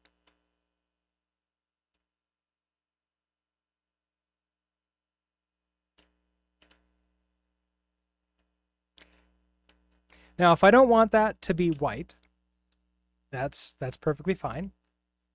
What we can do, or sorry, if we don't want it to be orange, red, we can now change this to be antique white, so it's not quite as bad. Not quite as eye drawing. And now we can see that turn, which is nice. Okay, so now we can move around the screen. We can technically go off the screen. We don't have anything set up to rotate us around, move to the other side. But hey, it works, which is great. We can move around, and that's all great. I'm happy with this. So I mean, we're done, right? This is asteroids. You don't need to fire if you don't have any asteroids, right? Okay, so I am, let's see, it's 12:30. I'm getting pretty hungry. So I think I'm gonna need to end and go grab some lunch, and get to some other stuff. I need to work for my other job too. So what's the plan?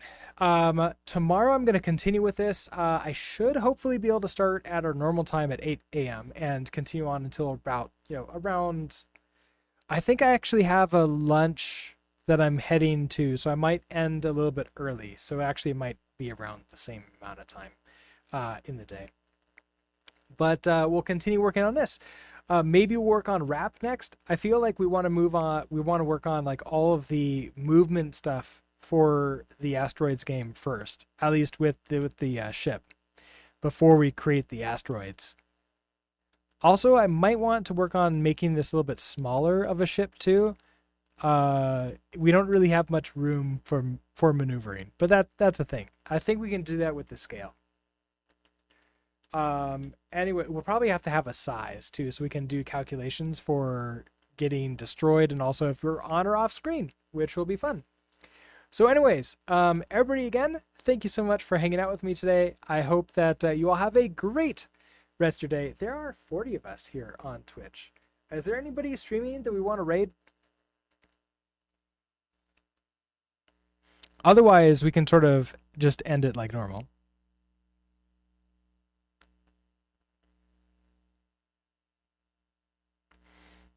Any suggestions?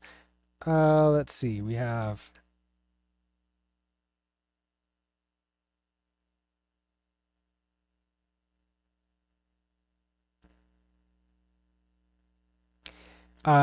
Hero Dev is doing a game without an engine. And Jessica Mack is building shaders. Well, we talked about shaders earlier. So let's go ahead and can head over to Jessica. We load up that stream to get the advertisements out of the way.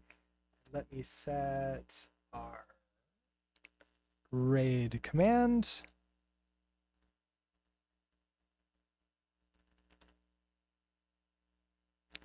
Raid has been created. Is that...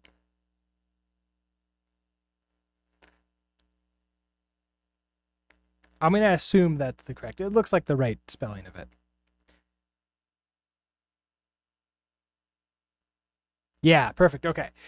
So with that, everybody have a great rest of your day, and I will see you all next time. Bye.